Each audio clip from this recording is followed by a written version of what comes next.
যারা already web অ্যাপে যুক্ত হয়ে গেছো বা ফেসবুকে যুক্ত হয়ে গেছো তারা একটু কমেন্ট করে জানিয়ে দাও যে সাউন্ড ক্লিয়ার আছে কিনা।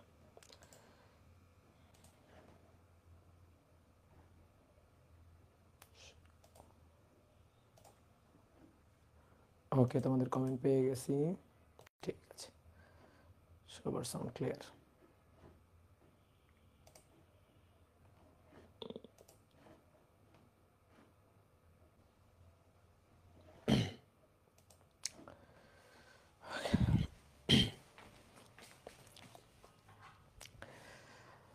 সবাইকে শুভেচ্ছা জানাচ্ছি নিউটনিয়ান বলবিদ্যা অধ্যায়ের 11তম ক্লাসে।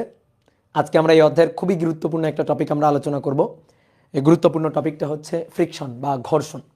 এই টপিকটা নিয়ে আজকের ক্লাসে আমাদের আলোচনা। তো চলো আমরা শুরু করে দিই। অনেকদিন পর তোমাদের সাথে দেখা হয়ে গেল, আশা করি সবাই ভালো আছো, সবাই সুস্থ আছো এবং সবাই পড়াশোনার মধ্যে আছো। ঠিক আছে, সময় নষ্ট করিও না। আমরা একটু একটু একটু একটু করে কিন্তু অনেক কিছু পড়ে ফেলতেছি। এই জিনিসগুলো তোমাদের কি করতে হবে, বাসায় বারবার লেকচার খাতাটা রিভাইজ দিতে হবে। বারবার যে প্র্যাকটিস প্রবলেমগুলো ক্লাসে করাচ্ছি, এই টাইপের প্রবলেম বা এই প্রবলেমগুলা বারবার নিজে নিজে প্র্যাকটিস করতে হবে। তুমি যদি পড়া ফেলে রাখো তাহলে কিন্তু পরবর্তীতে গিয়ে অনেক সমস্যায় পড়ে যাবা। এই কারণে পড়া ফেলে রাখবা না, রেগুলার পড়া রেগুলার করে ফেলবা। যে রেকর্ড ক্লাস করো সেও ধারাবাহিকভাবে রেকর্ড ক্লাসগুলা জমায় না রেখে করে ফেলবা, আর যে লাইভ ক্লাস করো সে তো করোই। সুতরাং পড়া না ফেলে রেখে আমরা রেগুলার ক্লাস করে ফেলার চেষ্টা করব, ঠিক আছে? ওকে, তাহলে চলো আমরা শুরু করি। তাহলে আমরা নিউটনিয়ান বলবিদ্যা অধ্যায়ের আজকে 11তম ক্লাস। আজকের ক্লাসে আমরা ফ্রিকশন, ঘর্ষণ নিয়ে আলোচনা করব। খুবই ইম্পর্টেন্ট টপিক এই অধ্যায়ের জন্য। তোমরা 9-10-এও হালকা পাতলা ঘর্ষণ নিয়ে পড়ছো, কিন্তু আমরা এখানে ইন্টারে একেবারে ইন ডিটেলস ঘর্ষণের খুঁটিনাটি সব কিছুই আমরা জানবো। তো চলো আমরা শুরু করি। তাহলে হেডিংটা লিখে ফেলো, ঘর্ষণ বা ফ্রিকশন।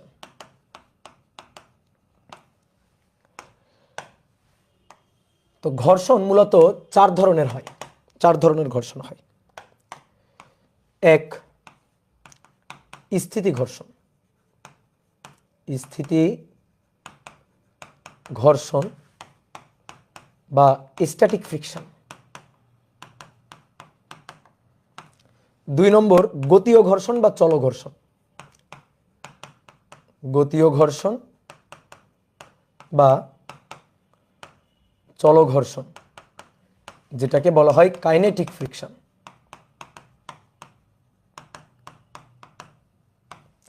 3 নম্বরটা হচ্ছে আবর্ত ঘর্ষণ।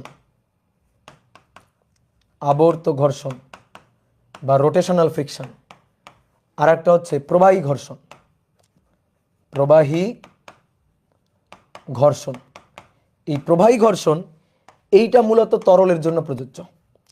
তরল বা প্রবাহী পদার্থ, তরল বা প্রবাহী পদার্থ। বাতাসও কিন্তু একটা প্রবাহী পদার্থ, অর্থাৎ কঠিন বস্তু বাদ দিয়ে তরল বা বায়বীয় পদার্থ, এগুলাকে বলা হয় হচ্ছে প্রবাহী পদার্থ। তো এই প্রবাহী পদার্থের ক্ষেত্রে যে ফ্রিকশন সেটাকেই বলা হয় হচ্ছে প্রবাহী ঘর্ষণ। যেটাকে আমরা প্রবাহী পদার্থের ক্ষেত্রে ফ্রিকশনের জন্য দায়ী যে বলটা, সেই বলটাকে আমরা বলি সান্দ্র বল। সান্দ্র বল।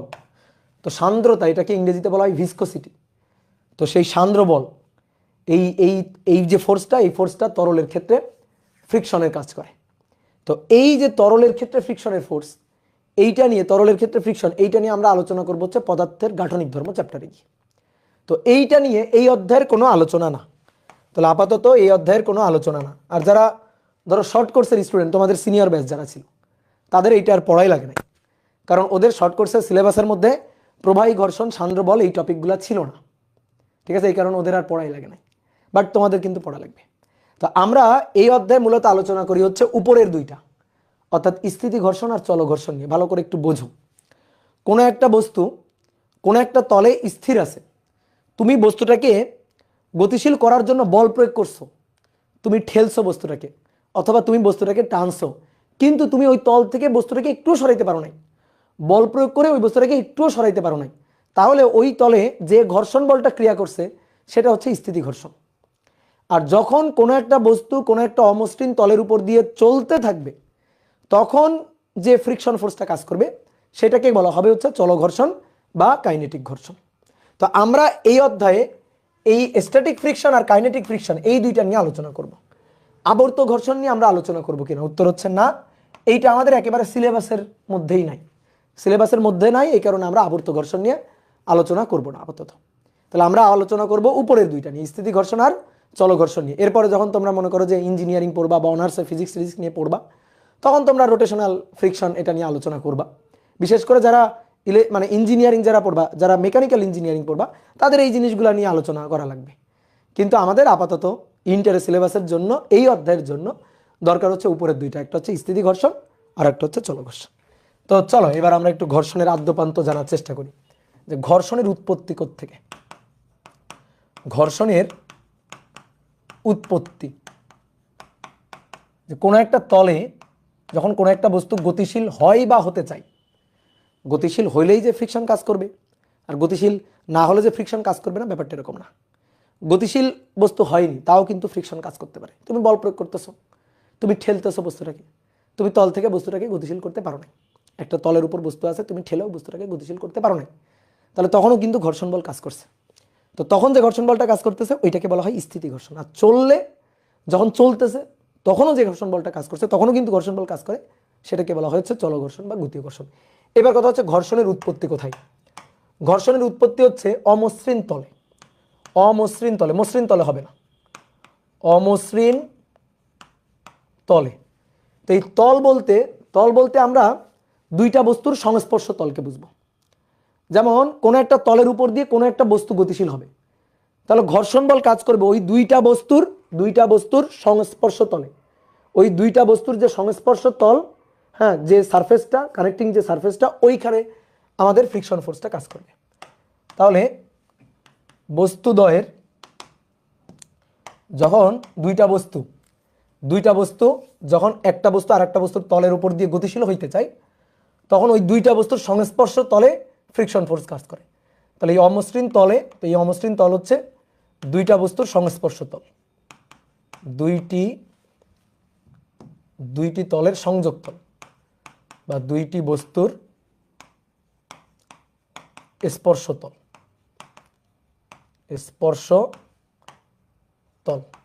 স্পর্শ তলে এই ফ্রিকশন ফোর্সটা কাজ করে। তো দেখো কিভাবে কাজ করে। ধরো এটা একটা তল, ভূমি বা কোনো একটা অমসৃণ তল। এবার এই অমসৃণ তলের উপর ধরো একটা ব্লক রাখা আছে, এটা হচ্ছে একটা ব্লক রাখা আছে। এবার এই তলের উপর দিয়ে এই ব্লকটাকে আমি গতিশীল করার চেষ্টা করব।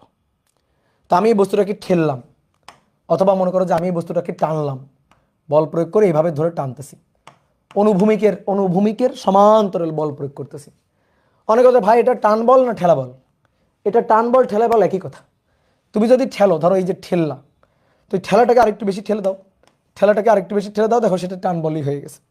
তাহলে টানলে অনুভূমিকে সমান্তরালে টানা আর অনুভূমিকে সমান্তরালে ঠেলা দুটো কথা কিন্তু একই, ঠিক আছে? টানা ঠেলা কিন্তু একই না, কিন্তু এই ক্ষেত্রে অনুভূমিকে সমান্তরালে টানা, অনুভূমিকে সমান্তরালে ঠেলা, এই দুইটা জিনিস কিন্তু একই। তো তুমি এই তলে বল প্রয়োগ করলা, বল প্রয়োগ করলে কি হবে, এই যে দুইটা বস্তুর সংস্পর্শ তল, মানে এই যে নিচের যে তলটা সারফেসটা আর উপরে যে ব্লকটা রাখা ছিল, এদের যে সংযোগ তল, এই তলের মধ্যে একটা আপেক্ষিক গতি তৈরি হবে। এই যে তলটা, এই তলের মধ্যে এই যে তলটা, আমি একটু ধরো এইটুকু অংশকে একটু মার করলাম, তাহলে এই তলের মধ্যে কি তৈরি হবে, আপেক্ষিক গতি তৈরি হবে। এই যে নিচের তলের সাপেক্ষে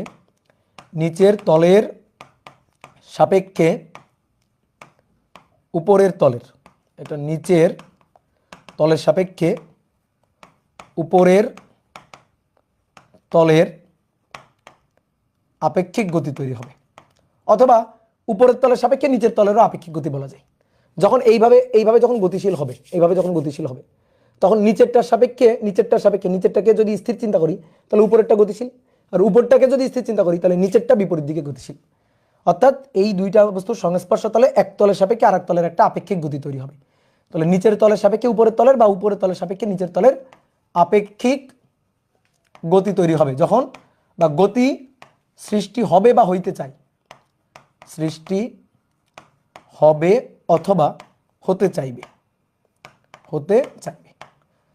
যখনই এরকম আপেক্ষিক গতি সৃষ্টি হবে বা আপেক্ষিক গতি সৃষ্টি হইতে চাইবে, তখনই এই গতির বিপরীত দিকে ফ্রিকশন কাজ করে। তাহলে ঘর্ষণ বলটা কাজ করবে এই গতির বিপরীত দিকে, তাহলে তখনই উক্ত তলে ঘর্ষণ বল কাজ করবে।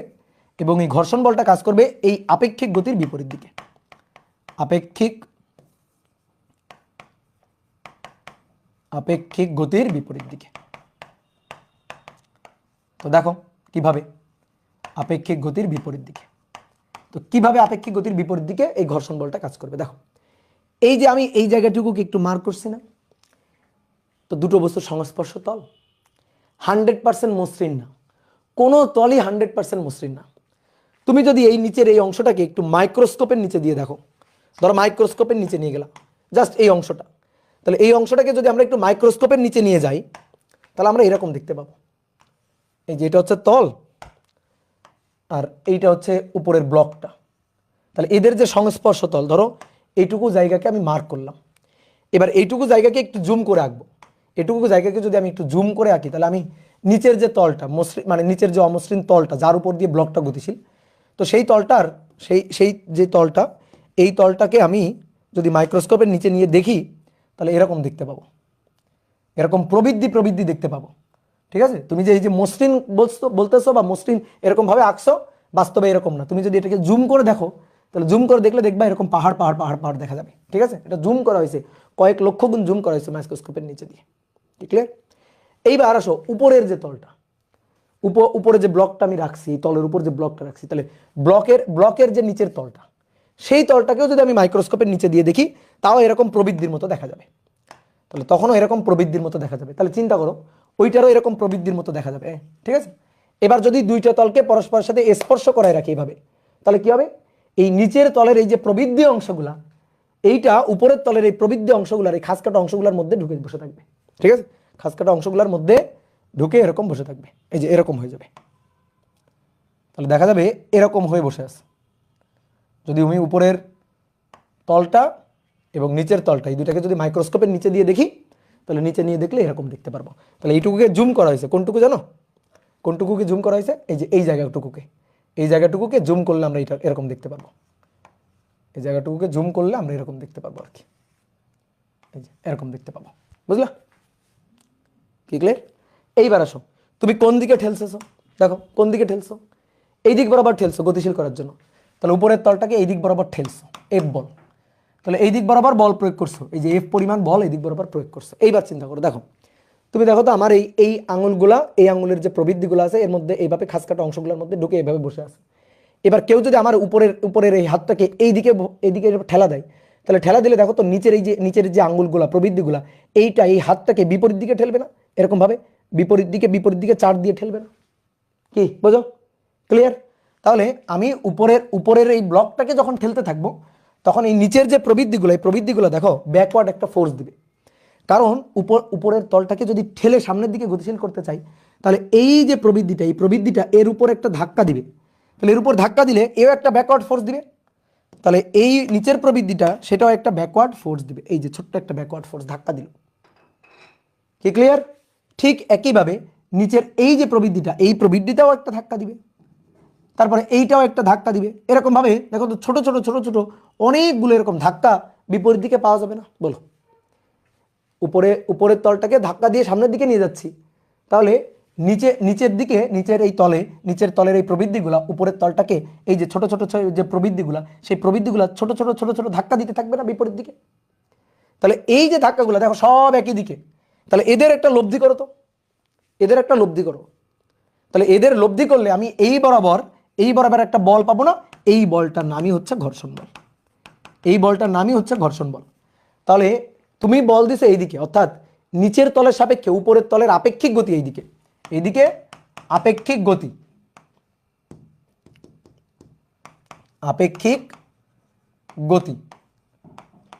গতি সৃষ্টি হয় বা হইতে চাই, তাহলে এই আপেক্ষিক গতির বিপরীত দিকে ফ্রিকশন। তো সেই কথাটা আমরা লিখছিলাম যে যেদিক বরাবর আপেক্ষিক গতি থাকবে, আপেক্ষিক গতির বিপরীত দিকে ফ্রিকশনটা কাজ করবে। কি ক্লিয়ার?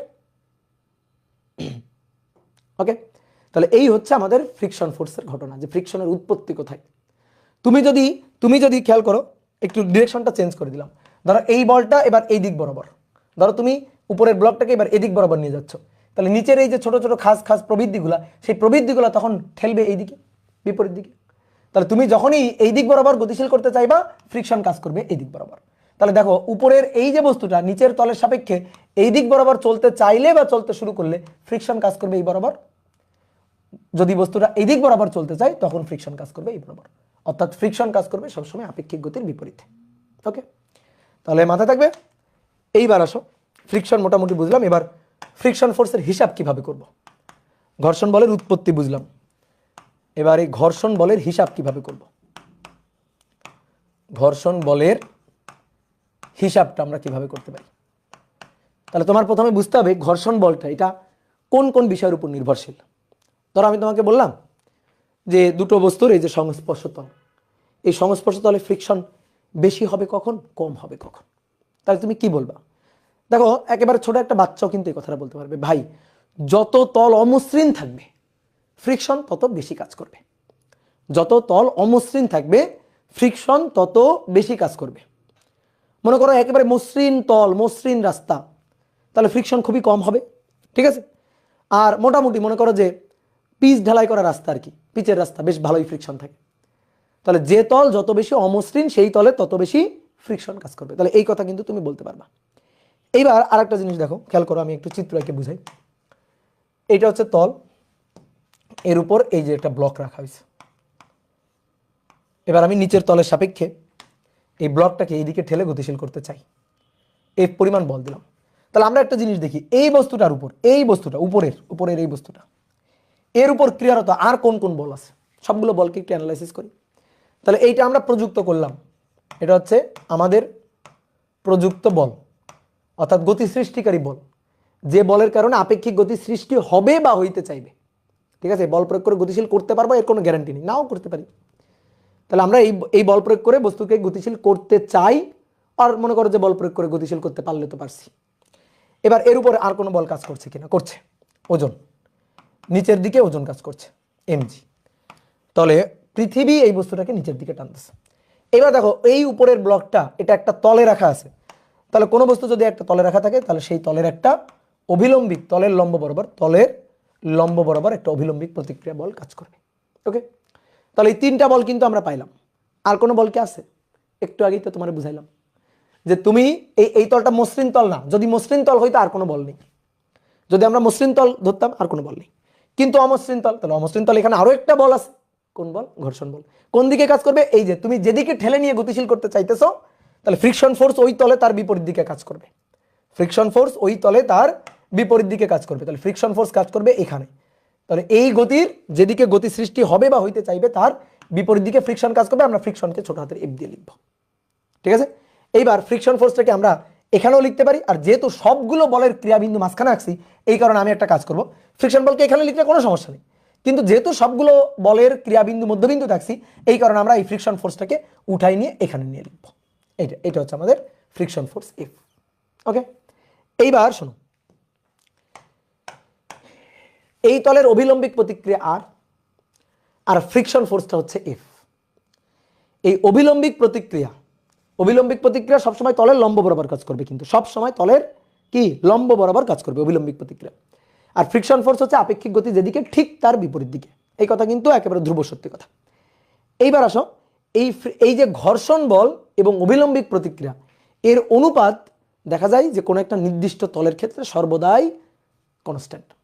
কোনো নির্দিষ্ট একটা তলের ক্ষেত্রে, নির্দিষ্ট এক জোড়া তলের ক্ষেত্রে, একটা তল না, নির্দিষ্ট এক জোড়া তলের ক্ষেত্রে, অর্থাৎ নিচের যে তলটা, নিচের যে সারফেসটা, রাস্তার যে সারফেস আর ব্লকের যে সারফেস, এদের এই সংস্পর্শ তলের জন্য, এই সংস্পর্শ একই সংস্পর্শ তলের জন্য এফ এবং আর এর অনুপাত একটা ধ্রুব সংখ্যা থাকে। তাহলে এক জোড়া সংস্পর্শ তলের জন্য দেখা যায় এক জোড়া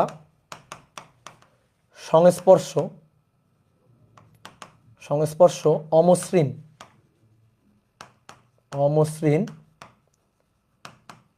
তলের জন্য ঘর্ষণ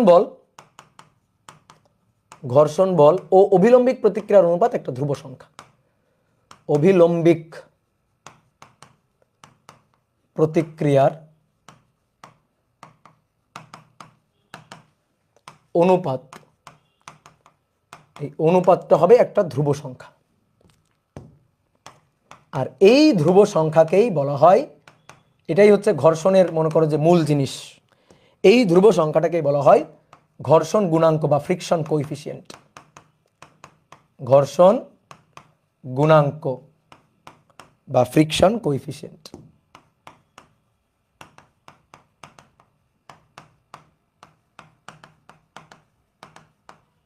ওকে, এই ফ্রিকশন কোএফিসিয়েন্টকে লেখা হয় মিউ দিয়ে। কি দিয়ে লেখা হয়? মিউ, ছোট্ট করে মিউ দিয়ে লেখা হয়।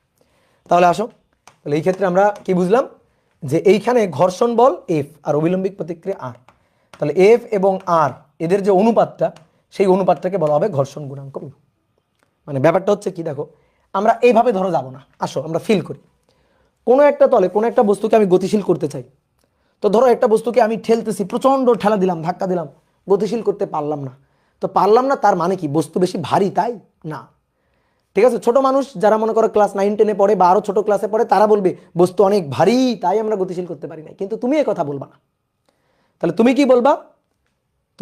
তুমি বলবা হচ্ছে যে এই বস্তুটা কেন আমি গতিশীল করতে পারি নাই, বল প্রয়োগ করে কেন আমি গতিশীল করতে পারি নাই, এই বস্তুটাকে বল প্রয়োগ করে কেন আমি গতিশীল করতে পারি নাই, কারণ এই তলে ফ্রিকশন অনেক বেশি, তাই আমি বস্তুটাকে বল প্রয়োগ করে গতিশীল করতে পারি নাই। যে ফ্রিকশন অনেক বেশি, ঠিক আছে, বস্তু অনেক ভারী তা না। তাহলে দেখো ফ্রিকশন অনেক বেশি তাই আমি গতিশীল করতে পারিনি। তাহলে ফ্রিকশন ফোর্সটা এটা অভিলম্বিক প্রতিক্রিয়ার সাথে, এই তলের যে অভিলম্বিক প্রতিক্রিয়া এর সাথে ফ্রিকশন ফোর্সটা সমানুপাতিক। তাহলে অভিলম্বিক প্রতিক্রিয়া আর ফ্রিকশন ফোর্স এরা পরস্পরের সাথে সমানুপাতিক। তাহলে এই সমানুপাতিক চিহ্ন উঠাই দিয়ে একটা ধ্রুবক নিয়ে আসবো, এই ধ্রুবকটাকেই আমরা বলবো ঘর্ষণ গুণাঙ্ক বা ফ্রিকশন কোএফিসিয়েন্ট। তাহলে friction coefficient mu equal to F divided by R, বা আমরা অন্যভাবে বলতে পারি কোনো একটা বস্তুর জন্য ঘর্ষণ বল এবং ওই তলের অবিলম্বিক প্রতিক্রিয়ার যে অনুপাতটা, সেই অনুপাতটা একটা ধ্রুব সংখ্যা থাকে। একজোড়া নির্দিষ্ট তলের জন্য এই অনুপাতটা একটা ধ্রুব সংখ্যা থাকে, সেই ধ্রুব সংখ্যাটাকেই বলা হয় ফ্রিকশন কোএফিসিয়েন্ট মিউ। এইবার তাহলে অতএব ঘর্ষণ বল এফ কত? অতএব ঘর্ষণ বল ছোট হাতের এফ কত? তাহলে ছোট হাতের এফ হবে মিউ ইন্টু আর। ছোট হাতের এফ কি হবে? এফ হবে মিউ ইন্টু আর। এটা হচ্ছে ঘর্ষণ বলের মূল সূত্র, ভালো করে মাথায় রাখিও, এটা ঘর্ষণ বলের মূল সূত্র। ঠিক আছে, তাহলে কোন তলে ঘর্ষণ বল বের করতে হবে, তাহলে ঘর্ষণ বলের মূল সূত্র হচ্ছে F equal to mu into R. এবার আর সমান সমান কত তোমাকে যদি আমি এই চিত্রের জন্য দেখাই, সব সময় হয়তো এটা হবে না, কিন্তু এই চিত্রের জন্য যদি দেখাই, ধরো এই যে বস্তুটা, এই বস্তু দেখো উপরের দিকে কোনো গতি নেই, নিচের দিকে কোনো গতি নেই, তাহলে আমরা তো এই কথাটা বলতে পারি যে আর আর এম জি এরা পরস্পর সমান।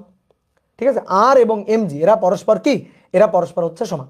তাহলে আর সমান সমান এম জি, আর সমান সমান এম জি, বস্তু না চলে গেছে উপরে, না বস্তু মাটিতে ঢুকে গেছে, তাহলে আর এবং এম জি এরা পরস্পর সমান। তাহলে এরা যদি পরস্পর সমান থাকে, তাহলে আর এর জায়গায় দেখো এই ক্ষেত্রে একমাত্র এই চিত্রের জন্য এই ক্ষেত্রে কিন্তু আমরা এটা লিখতে পারি যে F equal to mu into R এর জায়গায় এম জি। ওকে, তাহলে এইবার তুমি বলো তো এই বস্তুটার উপর ঘর্ষণ বল বেশি হবে কি হইলে?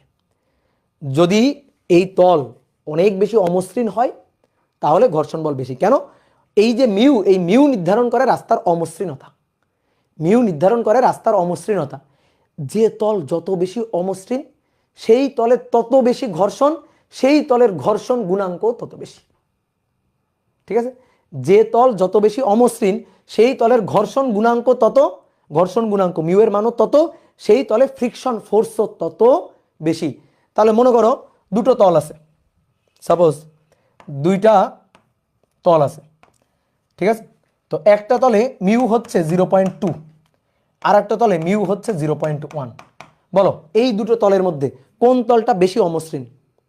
কোনো একটা বস্তুকে আমি দুই তলে নিয়েই গতিশীল করার ট্রাই করলাম, কোন তলে ফ্রিকশন ফোর্স বেশি কাজ করবে?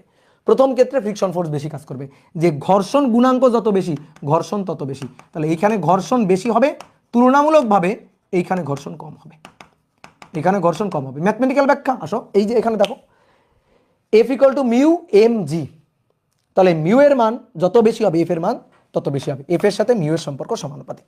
তাহলে এই মিউ নির্ধারণ করে রাস্তার অমসৃণতা, রাস্তার অমসৃণতা, অমসৃণতা বা তলের সংস্পর্শ তলের অমসৃণতা নির্ধারণ করে, বুঝলাম? যেমন মনে করো একটা মাটির রাস্তা, তো স্বাভাবিক অবস্থায় মাটির রাস্তায় ফ্রিকশন হচ্ছে ধরো 0.2। এবার ধরো বৃষ্টি হয়েছে, তো তুমি বলো তো বৃষ্টি হইলে ফ্রিকশন ফোর্সটা কম হবে না বেশি হবে? বৃষ্টি হলে দেখবা অনেক সময় তুমি হাঁটতে গিয়ে পিছল খেয়ে পড়ে যাবা, ঠিক আছে? অনেক সময় মনে করো যে টাকি মাছ, শোল মাছ ধরে ফেলবা। তো কেন কেন পিছলাই পড়ে গেলা কেন? কারণ বৃষ্টি হয়ে রাস্তা বেশি মসৃণ হয়ে গেছে, স্যাঁতস্যাঁতে হয়ে গেছে, তাহলে তখন ফ্রিকশন অনেক কমে গেছে, ঠিক আছে? তাহলে স্বাভাবিক অবস্থায় ফ্রিকশন ছিল ধরো 0.2, শুকনো অবস্থায়, ড্রাই অবস্থায়। তাহলে যখন বৃষ্টি হয়েছে তখন ফ্রিকশন কমে গেছে, ফ্রিকশন হয়ে গেছে ধরো 0.1, মানে ফ্রিকশন কোএফিসিয়েন্ট হয়ে গেছে 0.1।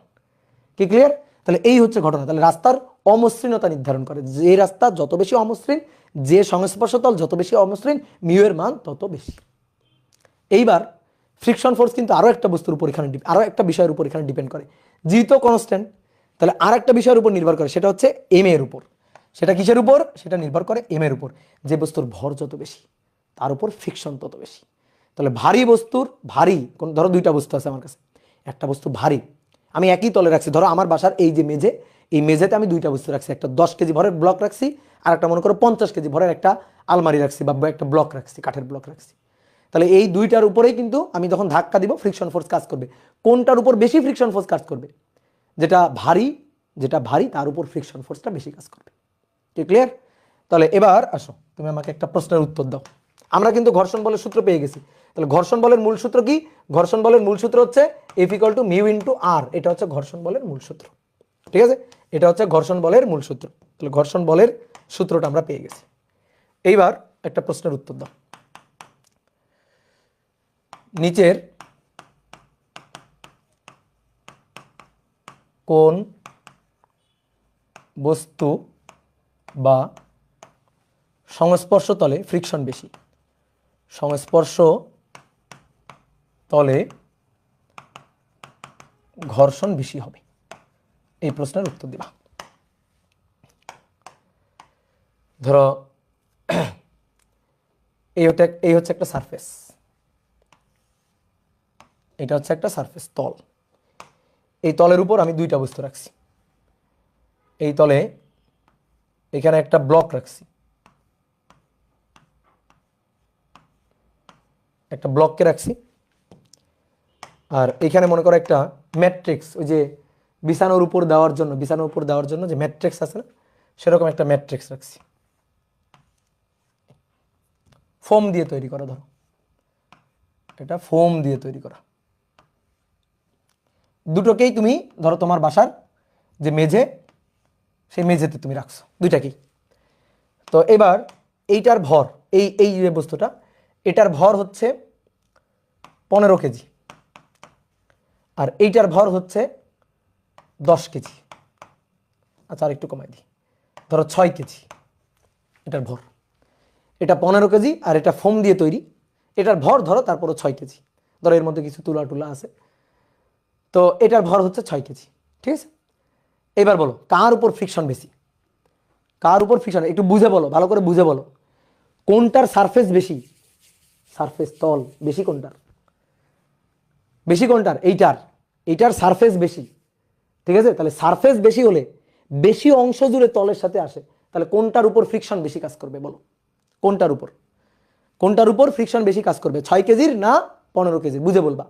6 কেজির উপর ফ্রিকশন বেশি কাজ করবে। কথা কি বুঝছো? কেন?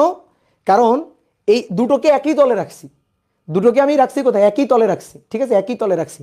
তাহলে দুটোকে একই তলে রাখছি, তাহলে যার বেশি তল মানে বেশি ঘর্ষণ, তাহলে যার বেশি তল, বেশি এরিয়া, সারফেস এরিয়া বেশি, তার উপর ফ্রিকশন কাজ করবে বেশি। কি ক্লিয়ার? বুঝছো না? বোঝো নাই? ভুল। এই যে যারা পর পর বলে গেছে 6 কেজি 6 কেজি 6 কেজি, সব ভুল। আসলে অ্যান্সার হচ্ছে 15 কেজি। 15 কেজির উপর ফ্রিকশন বেশি। তাহলে সুন্দর করে লিখো যে ঘর্ষণ বল, ঠিক আছে? ঘর্ষণ বল, কঠিন পদার্থের সংস্পর্শ তলে ঘর্ষণ বল, কঠিন পদার্থের সংস্পর্শ তলে ঘর্ষণ বল ক্ষেত্রফলের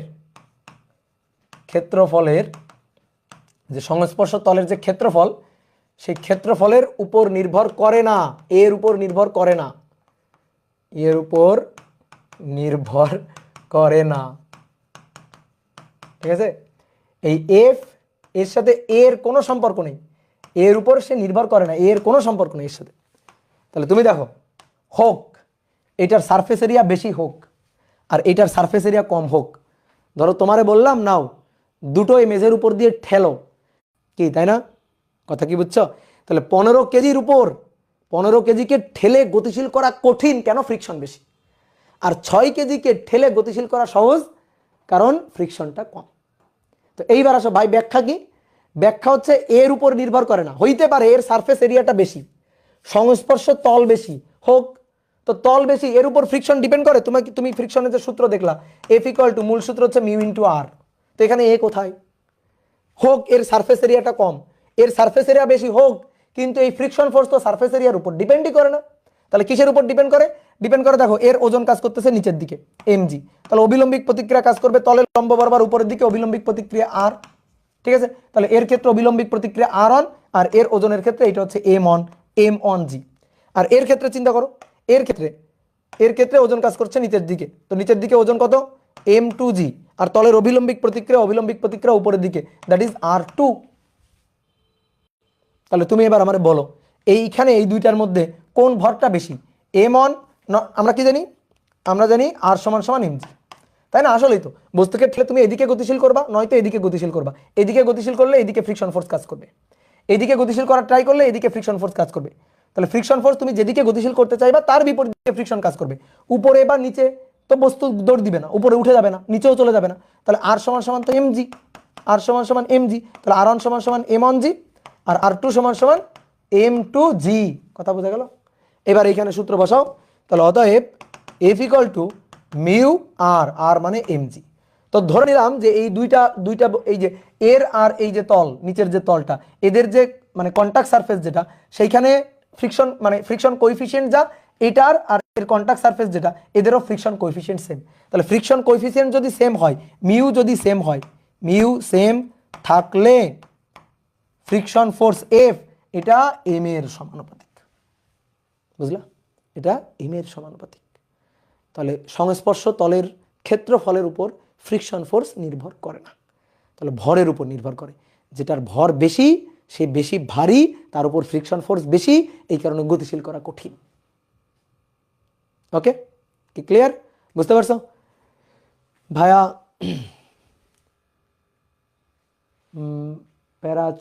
প্যারাচুর ক্ষেত্রে কি হবে বুঝলাম না, ওই ক্ষেত্রে ফ্রিকশন এরিয়ার উপর নির্ভর করে কিনা?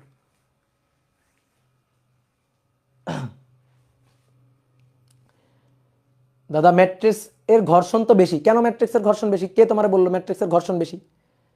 বলো, কে তোমারে বললো যে এটার ঘর্ষণ বেশি?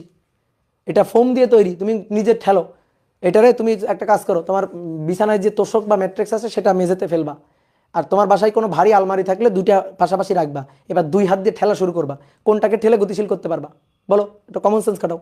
কোনটাকে ঠেলে গতিশীল করা সহজ হবে? কোনটাকে ঠেলে গতিশীল করা সহজ হবে? যেটা ভর কম সেটাকে গতিশীল করা সহজ হবে। তাহলে ভরের সাথে ফ্রিকশনের সম্পর্ক, ক্ষেত্রফলের সাথে সম্পর্ক না। ঠিক আছে? তাহলে যেটার ভর বেশি তার উপর ফ্রিকশন বেশি। এইবার শোনো, ফ্রিকশন কি ক্ষেত্রফলের উপর নির্ভর করে না? করে। কঠিন পদার্থের সংস্পর্শ তলে ফ্রিকশন ক্ষেত্রফলের উপর নির্ভর করে না। তাহলে কোথায় করে? প্রবাহীর ক্ষেত্রে করে, তরল পদার্থের ক্ষেত্রে করে। তরল পদার্থ বা বায়বীয় পদার্থ বা প্রবাহী পদার্থ আর কি, এর ক্ষেত্রে ফ্রিকশন ফোর্স কিন্তু তলের উপর নির্ভর করে। সেই ক্ষেত্রে সান্দ্রতার সূত্রে, সান্দ্র বল এফ এর সূত্রে কিন্তু এই যে ইটা এ এরকম আছে, ইটা এ ডিভি ডিওয়াই, এটা আছে ডিভি ডিওয়াই।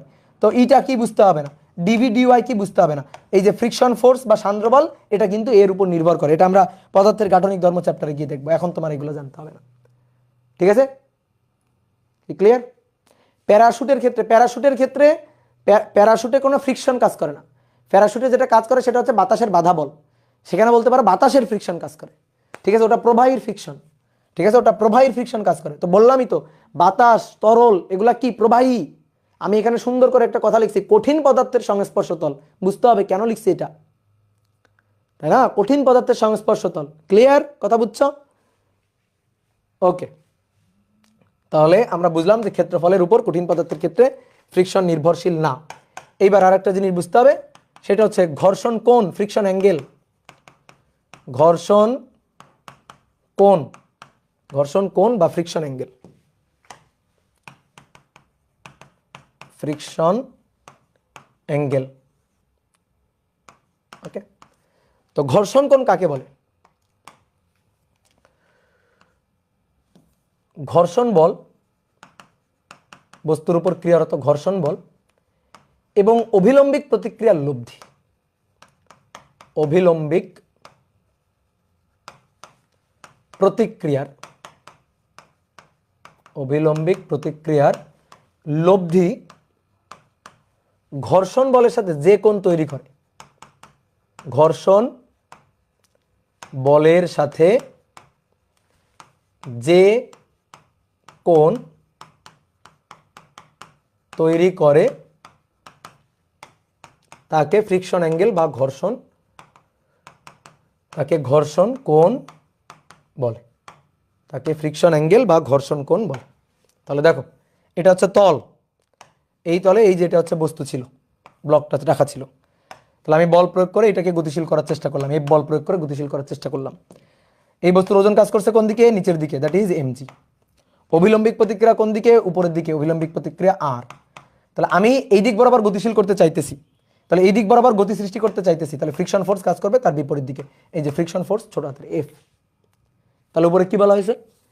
ফ্রিকশন ফোর্স এবং অভিলম্বিক প্রতিক্রিয়ার, তো এইটা হচ্ছে অভিলম্বিক প্রতিক্রিয়া আর এইটা হচ্ছে ফ্রিকশন ফোর্স, এই দুটোর লব্ধি, এইটা বা এইটা না কিন্তু, তাহলে ফ্রিকশন ফোর্স এবং অভিলম্বিক প্রতিক্রিয়া, এইটা আর এইটা, এই দুটোর লব্ধি অভিলম্বিক প্রতিক্রিয়ার সাথে যে কোণ তৈরি করে, সরি এই এই ঘর্ষণ বলের সাথে যে কোণ তৈরি করে, ঘর্ষণ বল, এটা ভুল লিখছি, অভিলম্বিক প্রতিক্রিয়ার সাথে হবে, এটা ভুল লিখে ফেলছি, হ্যাঁ তাই তো বলি, ঘর্ষণ বলের সাথে না, অভিলম্বিক প্রতিক্রিয়ার সাথে, সরি এটা হবে অভিলম্বিক প্রতিক্রিয়ার সাথে, নর্মাল রিয়াকশন, অভিলম্বিক প্রতিক্রিয়া, একটু ঠিক করো বুঝলা, বয়স হয়ে গেলে যা হয় আর কি। অভিলম্বিক প্রতিক্রিয়ার সাথে, প্রতিক্রিয়ার সাথে যে কোণ তৈরি করে, তাহলে কোনটা কোনটা লব্ধি? ঘর্ষণ বল এবং অভিলম্বিক প্রতিক্রিয়ার লব্ধি। ওকে, তাহলে ঘর্ষণ বল এবং অভিলম্বিক প্রতিক্রিয়ার লব্ধি পাওয়া যাবে কিভাবে? এই দুটো নিয়ে একটা সামান্তরিক আঁকবো, সামান্তরিক আঁকলে ওই সামান্তরিকের যে কর্ণটা হবে সেই কর্ণটাই হবে এদের লব্ধি, এই যে কর্ণটা, এই কর্ণ বরাবরই থাকবে এদের লব্ধি। এই লব্ধি অভিলম্বিক প্রতিক্রিয়ার সাথে যে কোণ তৈরি করে, এই যে অভিলম্বিক প্রতিক্রিয়া তার সাথে ধরো থিটা কোণ তৈরি করলো, অভিলম্বিক প্রতিক্রিয়ার সাথে থিটা কোণ তৈরি করলো, এর কি, এর ট্যানজেন্টকে অভিলম্বিক প্রতিক্রিয়ার সাথে যে কোণ তৈরি করে, যে কোণ তৈরি করে তাকে ঘর্ষণ কোণ বলে, অভিলম্বিক প্রতিক্রিয়ার সাথে যে কোণ তৈরি করে তাকে ঘর্ষণ কোণ বলে। তাহলে অভিলম্বিক প্রতিক্রিয়ার সাথে কোন কোণ তৈরি করছে? থিটা, থিটা কোণ তৈরি করছে, থিটা, এটাই হচ্ছে আমার ঘর্ষণ কোণ, এটাই হচ্ছে ঘর্ষণ কোণ। তাহলে আরেকবার বলি আসো, তাহলে কোন একটা তলে এই হচ্ছে বস্তুটা আছে, এই বস্তুটার উপর আমি বল প্রয়োগ করলাম F, বস্তুর ওজন কাজ করছে নিচের দিকে, পৃথিবী তাকে টানছে, অভিলম্বিক প্রতিক্রিয়া উপরের দিকে, আর এই দিক বরাবর ফ্রিকশন কাজ করবে। তাহলে এই দুটোর যদি আমরা লব্ধি চিন্তা করি, এই দুটোর লব্ধি, এইগুলা বাদ, আমরা এই দুইটার যদি লব্ধি চিন্তা করি, যদি লব্ধি হিসাব করি, তাহলে এই দুইটার লব্ধি অভিলম্বিক প্রতিক্রিয়ার সাথে যে কোণ তৈরি করে ওটারই বলা হয় ফ্রিকশন অ্যাঙ্গেল বা ঘর্ষণ কোণ। তাহলে আমরা এই কোণটা বের করতে চাই, এই কোণের হিসাবটা করতে চাই, কেমনে?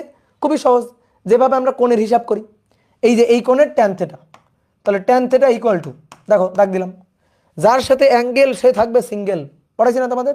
কোনটা কার সাথে? আর এর সাথে, তাহলে আর থাকবে নিচে নিচে সিঙ্গেল, বাকিটা কি? বাকিটা এফ, আর এফ আর এর মধ্যবর্তী কোণ কত? 90 ডিগ্রি, এফ আর এর মধ্যবর্তী কোণ কত? 90 ডিগ্রি, তাহলে বাকিটা এফ, উপরে তার সাইন 90, ট্যান যেভাবে লিখি ট্যান সাইন বাই কজ, তাহলে সাইন 90 আর নিচে হবে এফ কজ 90, কজ 90 0 আর সাইন 90 1, তাহলে অতএব ট্যান থিটা ইকুয়াল টু ভাই এফ ডিভাইডেড বাই আর। এটা নর্মালি এমনিই বোঝা যায়, এটা এমনি আমরা বুঝতে পারি, কিভাবে বুঝতে পারি? একটা ত্রিভুজ আঁকলেই তো হয়ে যায়, একটা ত্রিভুজ আঁকো, এই যে ত্রিভুজ, ত্রিভুজ যদি চিন্তা করি এই কোণটা থিটা, তো এটা যদি এফ হয়, এটা যদি এফ হয়, তাহলে এটাও তো এফ, তাহলে tan theta equal to F divided by R, tan theta equal to F divided by R. Okay, clear? Okay, তাহলে এই হচ্ছে আমাদের হিসাব নিকাশ, এই হচ্ছে আমাদের হিসাব নিকাশ। ওকে, এইবার দেখো এইখান থেকে আমরা ঘর্ষণ কোএফিসিয়েন্ট অর্থাৎ ঘর্ষণ গুণাঙ্ক এর কিন্তু আরেকটা সংজ্ঞা দিতে পারি, বলো তো পারি কিনা? ঘর্ষণ কোএফিসিয়েন্টের আরেকটা সংজ্ঞা কিন্তু আমরা দিতে পারি, দেখো তো পারি কিনা। এই যে এফ ডিভাইডেড বাই আর, এটা মানেই তো মিউ, তাহলে ট্যান থেটা এটা equal to F divided by R, এটা মানে কি ছিল দেখো তো, এফ ডিভাইডেড বাই আর মানে কি ছিল মিউ, তাহলে এফ ডিভাইডেড বাই আর এর পরিবর্তে এখানে তো আমরা মিউ লিখতে পারি, তাহলে অতএব tan theta equal to mu. তাহলে এইবার দেখো আমরা এইখান থেকে ঘর্ষণ কোএফিসিয়েন্ট, ঘর্ষণ গুণাঙ্কের আর একটা সংজ্ঞা দিতে পারি, যে ঘর্ষণ কোণের ট্যানজেন্টকে, ঘর্ষণ কোণ থেটা, তাহলে ঘর্ষণ কোণের ট্যানজেন্টকে, ট্যানজেন্টকে ঘর্ষণ গুণাঙ্ক বলে, ঘর্ষণ গুণাঙ্ক বলে। বলো বুঝতে পারছো, দেখো মিল বুঝতে পারছো কিনা, কি ক্লিয়ার? একজন বলছে এটা খাই নাকি মাথায় দেয়, একটু পরে, আগে সবকিছু রেডি করি তারপরে খাই নাকি মাথায় দেয় তোমার বুঝাচ্ছি।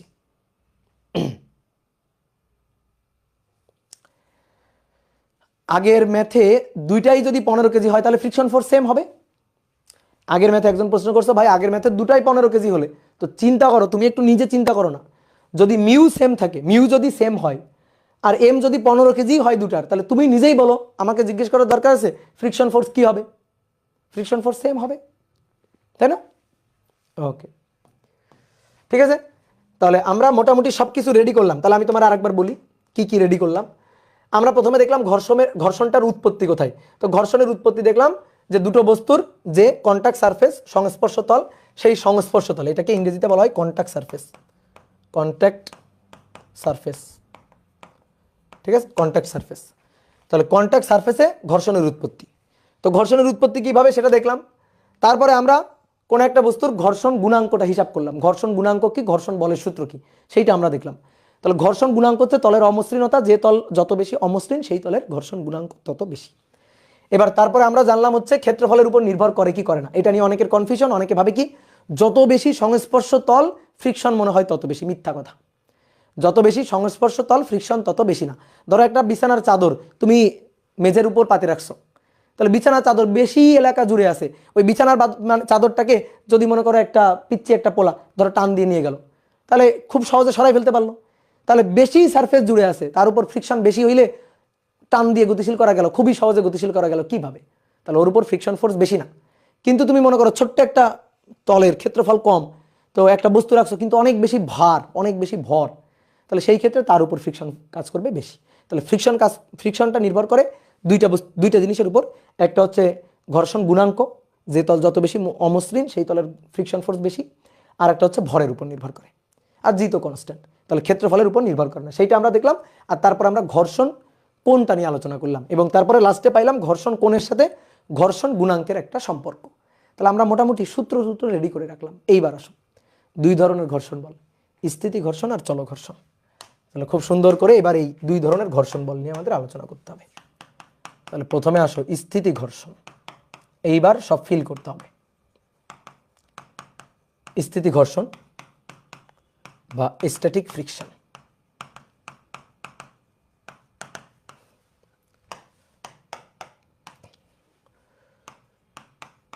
দুইটি বস্তুর কন্ট্যাক্ট সারফেসে, কন্ট্যাক্ট সারফেস মানে সংস্পর্শ তলে, কন্ট্যাক্ট সারফেসে বল প্রয়োগ করেও, বল প্রয়োগ করেও তুমি বস্তুকে গতিশীল করতে পারলা না, বস্তুকে গতিশীল করতে পারলে না। তাহলে গতিশীল করতে পারলে না মানে আপেক্ষিক কোনো গতি নেই, আপেক্ষিক গতি শূন্য, আপেক্ষিক গতি শূন্য। তাহলে যতক্ষণ আপেক্ষিক গতি রিলেটিভ ভেলোসিটি যতক্ষণ শূন্য থাকবে ততক্ষণ ওই বস্তুর উপর তলের যে ঘর্ষণ বলটা কাজ করবে, ততক্ষণ বস্তুর উপর তোমার প্রযুক্ত বলের বিপরীতে, প্রযুক্ত বলের বিপরীতে ক্রিয়ারত ঘর্ষণ বলটা স্থিতি ঘর্ষণ বল, ক্রিয়ারত ঘর্ষণ বলই স্থিতি ঘর্ষণ। স্থিতি ঘর্ষণ। আর বস্তু যদি চলতে শুরু করে তাহলে এটা হচ্ছে গতীয় ঘর্ষণ। বস্তু যদি চলতে শুরু করে তাহলে এটা হচ্ছে গতীয় ঘর্ষণ। তাহলে তুমি বল প্রয়োগ করলা, গতিশীল করতে পারো না, স্থির আছে বস্তু। তাহলে যতক্ষণ স্থির থাকবে, যতক্ষণ কোনো আপেক্ষিক গতি থাকবে না, কন্ট্যাক্ট সারফেসে এক তলের সাপেক্ষে অন্য তলের কোনো আপেক্ষিক গতি থাকবে না, তাহলে ততক্ষণ ওই বস্তুর উপর যে ফ্রিকশন ফোর্সটা, গতির বিপরীতে যে তলে যে ফ্রিকশন ফোর্সটা কাজ করবে সেটাই হচ্ছে স্থিতি ঘর্ষণ বল।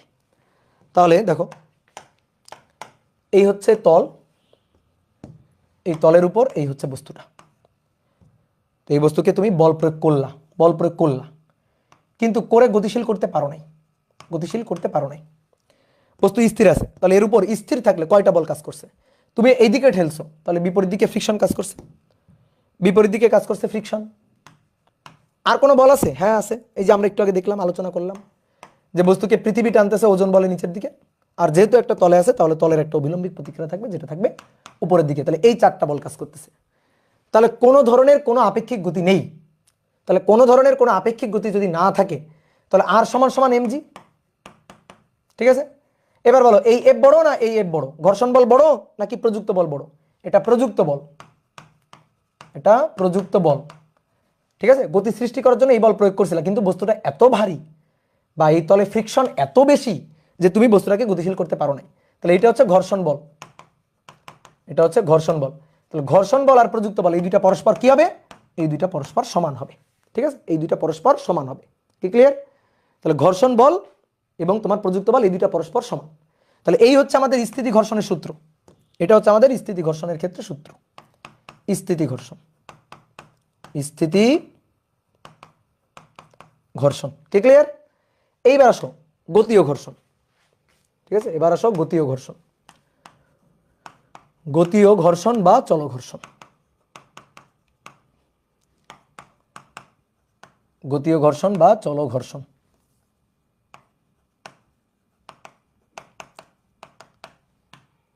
Kinetic friction.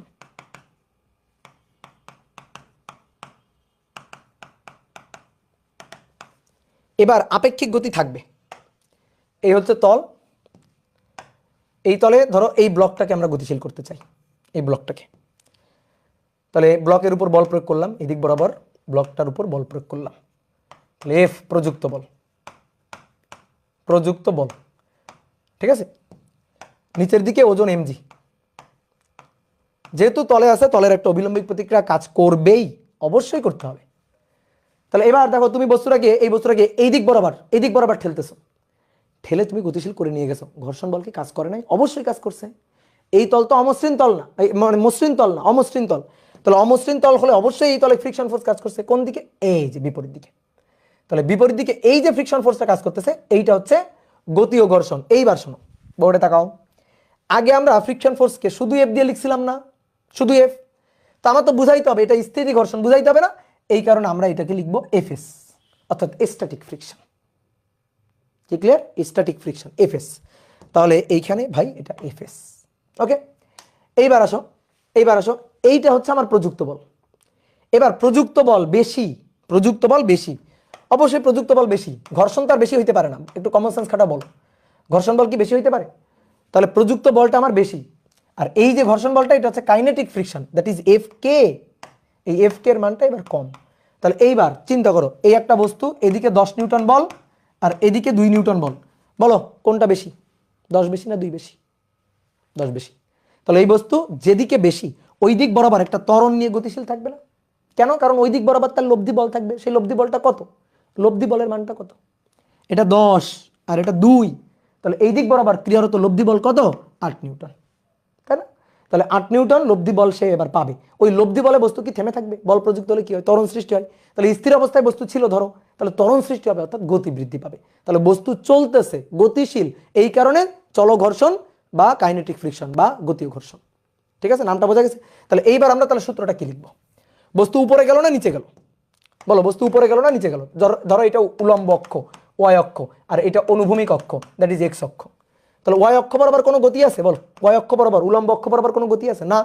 তাহলে উপরেরটা বড় না নিচেরটা বড়?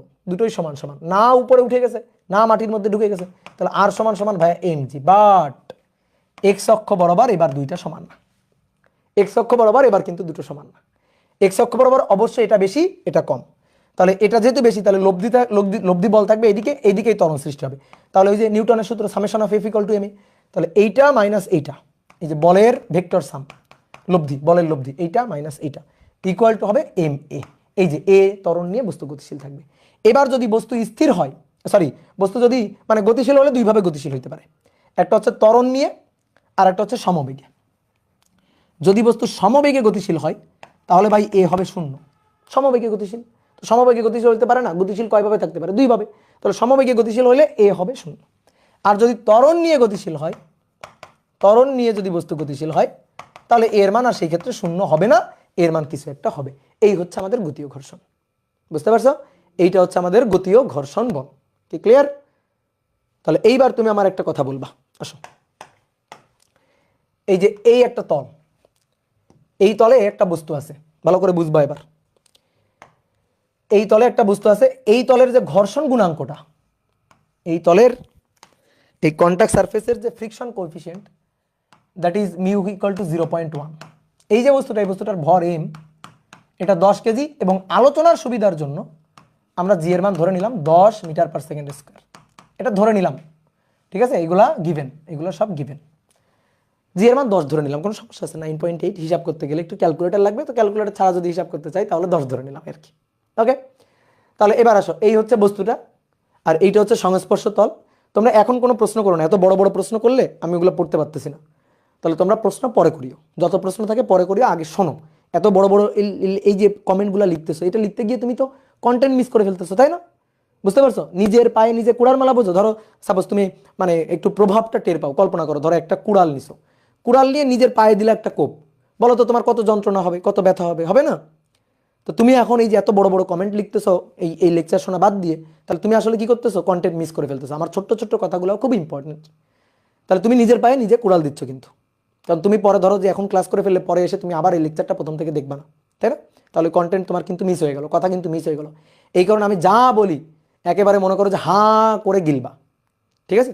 তারপরে তোমার কোনো প্রশ্ন থাকলে লাস্টে আমি দেখবো, ঠিক আছে? তাহলে এখন আজারা কোনো কমেন্ট করো না, ঠিক আছে? আজারা কোনো কমেন্ট করো না। তাহলে জি এর মানটা আমরা 10 ধরলাম, 10 ধরে হিসাব নিকাশ খুব সহজে করতে পারবো। তাহলে এবার আসো, এই হচ্ছে বস্তুটা, এই বস্তুটাকে আমি বল প্রয়োগে এবার গতিশীল করতে চাই। তাহলে তুমি ভালো করে আমার কথা শোনো, এই বস্তুটাকে আমি বল প্রয়োগে গতিশীল করব। তা আমি মনে করো এখানে এই বস্তুটার উপর বল দিলাম 5 নিউটন, ঠিক আছে? বল দিলাম 5 নিউটন। তাহলে প্রশ্ন হচ্ছে এই যে 5 নিউটন আমি বল দিলাম, তাহলে এই তলে ঘর্ষণ বলটা কত? প্রশ্ন, এই তলে ঘর্ষণ বলটা কত? সেই ঘর্ষণ বলটা স্থিতি ঘর্ষণ নাকি চল ঘর্ষণ? আর বস্তুর গতি প্রকৃতি কেমন হবে? গতি প্রকৃতি কেমন হবে এটা আমাদের বলতে হবে, ঠিক আছে? ঘর্ষণ বলটা কেমন ঘর্ষণ বল কাজ করছে আর গতি প্রকৃতি কেমন হবে এইটা তুমি আমার বলবা। তাহলে আসো আমরা একটা কাজ করি, দেখি এই তলে ফ্রিকশন ফোর্সটা হিসাব করে ফেলি, ঘর্ষণ বলটা হিসাব করে ফেলি। তো নিচের দিকে তো এমজি, নিচের দিকে এমজি, উপরের দিকে অভিলম্বিক প্রতিক্রিয়া আর, এদিক বরাবর যদি আমি বল প্রয়োগে গতিশীল করতে চাই, এফ বল প্রয়োগে যদি এদিক বরাবর গতিশীল করতে চাই, তাহলে এই যে কন্টাক্ট সারফেস এই দিক বরাবর গতিশীল হইতে চাই, বিপরীত দিকে ফ্রিকশন কাজ করবে। তাহলে বিপরীত দিকে ফ্রিকশন কাজ করবে। এবার কোন ফ্রিকশন আমি জানি না, এই ফ্রিকশনটা যে কোন ফ্রিকশন এটা আমি জানি না। তাহলে বস্তু যদি স্থির থাকে তাহলে স্থিতি ঘর্ষণ, আর বস্তু যদি গতিশীল হয়ে যায় তাহলে সেটা গতীয় ঘর্ষণ। এবার আমি আপাতত জানতেছি না এটা কোন বল। তাহলে আমরা এই তলে ঘর্ষণ বলের যে সূত্রটা আমরা জানছি, সেই সূত্রটা দিয়ে আমরা একটু ঘর্ষণ বলের হিসাব নিকাশটা করি। তো তাহলে ঘর্ষণ বলের যে সূত্রটা আমরা পাইলাম F equal to mu into R, সূত্র কিন্তু এটা পাইছিলাম। তাহলে মিউ এর মান বসাবো আর আর এর মান, আর ইকুয়াল টু তো এমজি, এই যে দেখো আর সমান সমান এমজি, মান বসাবো। তো মিউ এর মান 0.1, এম এর মান 10, জি এর মান 10, তাহলে ঘর্ষণ বলের মান 10 নিউটন। এই তলে ঘর্ষণ বলের মান কত আসলো? 10 নিউটন আসলো, ঠিক আছে? তুমি কত বল দিছো? 5 নিউটন। তুমি কত বল দিছো? 5 নিউটন। তাহলে এইবার বলো তো বস্তু কি গতিশীল হবে? বলো, বস্তু কি গতিশীল হবে? না, বস্তু গতিশীল হবে না। কারণ এই তলে তুমি বল দিচ্ছ 5 নিউটন, কিন্তু বিপরীত দিকে ফ্রিকশন, এই ফ্রিকশনটা কত? এই ফ্রিকশনটা 10 নিউটন। তুমি হিসাব করে বের করছো, দেখো 10 নিউটন। তাহলে তুমি 5 নিউটন বল দিছো, ফ্রিকশন এইদিকে 10 নিউটন, গতিশীল হবে? হবে না। তাহলে বস্তু গতিশীল কোন দিকে হবে? কোন দিকে গতিশীল হবে? এদিকে গতিশীল হবে না। তাহলে বস্তু কোন দিকে গতিশীল হবে? বস্তুটা গতিশীল কোন দিকে গতিশীল হবে? বিপরীত দিকে গতিশীল হবে না? দেখো অনেকে কিন্তু বলবে বিপরীত দিকে গতিশীল হবে। কেন অনেকে বিপরীত দিকে কেন গতিশীল হবে বলবে? যে ভাই দেখেন এই বস্তুটাকে এইদিকে আমি ঠেলছি 5 নিউটন বল দিয়ে, আর এইদিকে ফ্রিকশন ফোর্স আপনি বের করছেন 10 নিউটন। আচ্ছা তাহলে এদিকে 10 আর এদিকে 5, তাহলে লব্ধি তো এইদিকে 5, লব্ধি এদিকে 5 নিউটন না? তাহলে এই দিক বরাবর গতিশীল হওয়ার কথা না? বলো না। এটাই হচ্ছে কাহিনী, যে এদিক বরাবর ভাই গতিশীল হবে কিনা, উত্তর হচ্ছে না, এদিক বরাবর গতিশীল হবে না। তখন তোমার মনে হবে ভাই এটা কেমন কথা বললেন, এইদিকে 10 এদিকে 5, তা আপনি তো শিখাইছেন লব্ধি বল যেদিকে বেশি থাকবে সেদিকে গতিশীল হবে, নিউটনের সূত্র summation of F equal to M A. এইবার শোনো, খুব মনোযোগ দিয়ে শোনো, খুব মনোযোগ। এই যে ঘর্ষণ বলের মানটা আমরা বের করছি, এইটা হচ্ছে স্থিতি ঘর্ষণ বলের সর্বোচ্চ মান। স্থিতি ঘর্ষণ বলের সর্বোচ্চ মান। স্থিতি ঘর্ষণ বলের ফিক্সড মান মানে সবসময় একই মান পাওয়া যায় না। স্থিতি ঘর্ষণ বল তুমি বল প্রয়োগ করলে, যত তুমি বল প্রয়োগ করতে থাকবা স্থিতি ঘর্ষণ বলের মানটা তত বাড়তে থাকবে, বাড়তে বাড়তে বাড়তে বাড়তে বাড়তে বাড়তে স্থিতি ঘর্ষণ বলের সর্বোচ্চ মান কত হইতে পারে, এইটা আমরা সেইটা বের করছি। তাহলে এটা স্থিতি ঘর্ষণের, এটা স্থিতি ঘর্ষণের সীমান্তিক মান, এটাকে বলা হয় স্থিতি ঘর্ষণের, এই সূত্র দিয়ে আমরা যেটা বের করি সেটা স্থিতি ঘর্ষণের সীমান্তিক মান, সীমান্তিক মান বা ম্যাক্সিমাম মান, সীমান্তিক মান, সীমান্তিক মান মানে ম্যাক্সিমাম মানটা আমরা বের করছি, যে এই তলে সর্বোচ্চ স্থিতি ঘর্ষণ বল কত সেইটা আমরা বের করছি 10 নিউটন। এইবার শোনো, তুমি যদি বস্তুটাকে ভালো করে শুনবা, তুমি যদি বস্তুটাকে এই দিক বরাবর 2 নিউটন বল দিয়ে টানো, তাহলে এই তলে এই দিক বরাবর বিপরীত দিকে ফ্রিকশন কাজ করবে 2 নিউটনে, ফ্রিকশন বল কাজ করবে 2 নিউটন, বস্তু গতিশীল হবে না। তুমি যদি এই দিক বরাবর বলের মান 3 নিউটন করো, তাহলে ফ্রিকশন ফোর্স বিপরীত দিকে থাকবে 3 নিউটন, বস্তু গতিশীল হবে না। বুঝলা? ফ্রিকশনের পকেটে আছে 10, তুমি যা দিবা ও সেইভাবে দেখাবে, ও পকেট থেকে সব একবারে বের করবে না। তুমি 2 নিউটন বল দিয়ে ঠেলা শুরু করলা, ও পকেট থেকে 2 নিউটন বিপরীত দিকে দিয়ে বস্তুটাকে স্থির রাখবে, তাহলে ফ্রিকশন বল কাজ করবে 2 নিউটন। তুমি 3 নিউটন দিলে ও দিবে 3 নিউটন, তুমি যখন 4 নিউটন দিবা ও দিবে 4 নিউটন, স্থির থাকবে। তাহলে তুমি যদি 4 নিউটন বল দাও এদিকে, এদিকে যে ঘর্ষণ বল, কেউ যদি জিজ্ঞেস করে আমি এদিকে 4 নিউটন বল দিলাম, ঘর্ষণ বল কত এদিকে, তুমি বলবা 4 নিউটন, কারণ সর্বোচ্চ মান 10। তারপরে তুমি এদিকে 5 নিউটন বল দিলা, তাহলে এদিক বরাবর বিপরীত দিকে ঘর্ষণ বল কত নিউটন, ঘর্ষণ বল ভাই 5 নিউটন, বস্তু গতিশীল হবে না। তাহলে আমরা তোমারে কি প্রশ্ন করছিলাম, দেখো তো এখানে প্রশ্নটা ভালো করে পড়ো তো, কি প্রশ্ন করছিলাম, ঘর্ষণ বল কত, তাহলে ঘর্ষণ বল এর অ্যান্সার, আসল অ্যান্সার ঘর্ষণ বল, এই ঘর্ষণ বল 5 নিউটন, 10 নিউটন, এটা স্থিতি ঘর্ষণের সর্বোচ্চ মান, এটা সর্বোচ্চ মান, সর্বোচ্চ। তাহলে তুমি যখন 5 নিউটন বল দিছো, বিপরীত দিকে ফ্রিকশন 5 নিউটন, বস্তু স্থির থাকবে।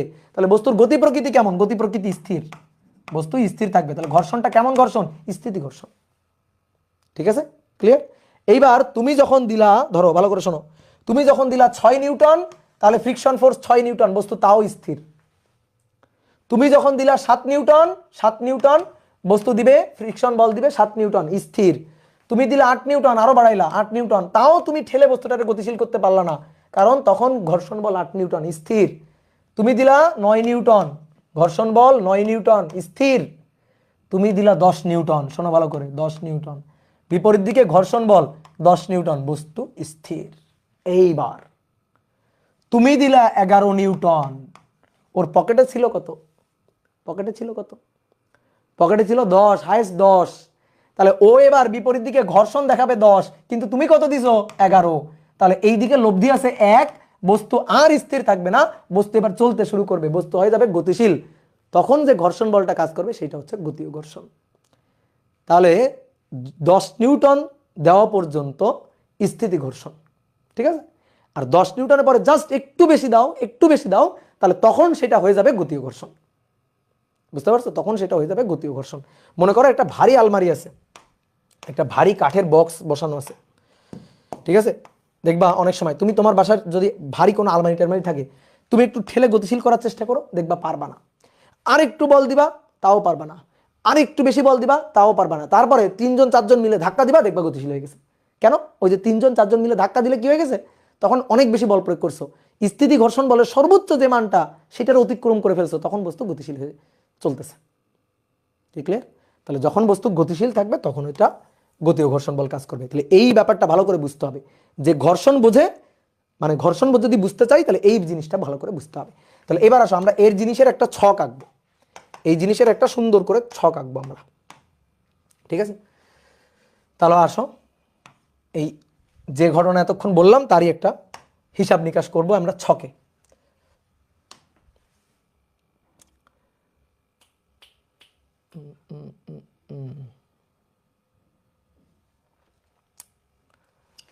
কোথায় আঁকবো?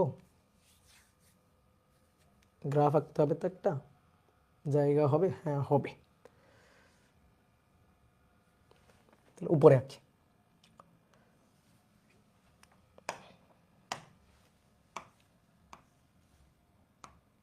এই বস্তু,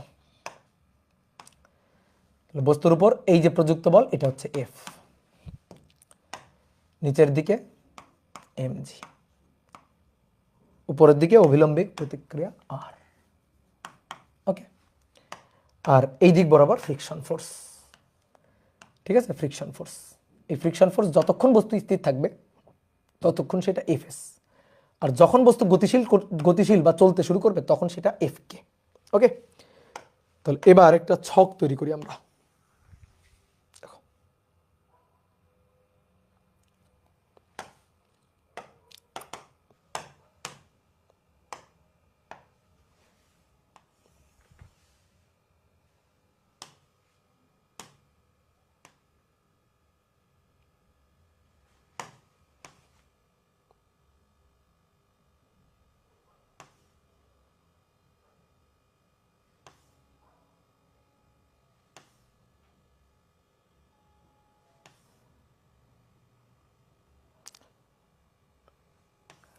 এই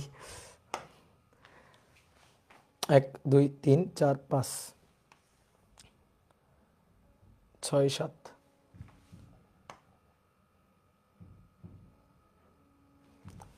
একটা নি যদি লাগে, আর এই বরাবর রাখবা 6টা ঘর করবা এই বরাবর।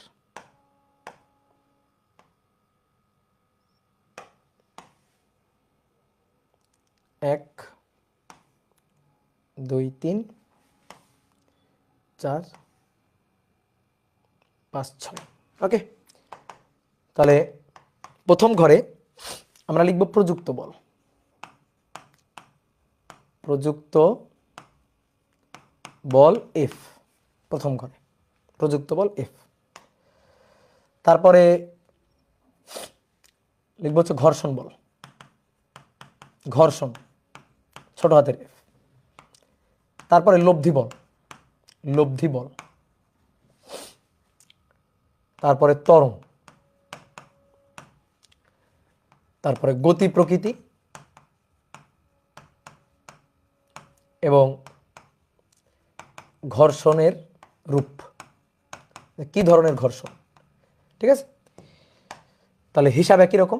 এই যে বস্তুটা, এই বস্তুর উপর এই বস্তুটার ভর হচ্ছে এম, এটা হচ্ছে 10 কেজি।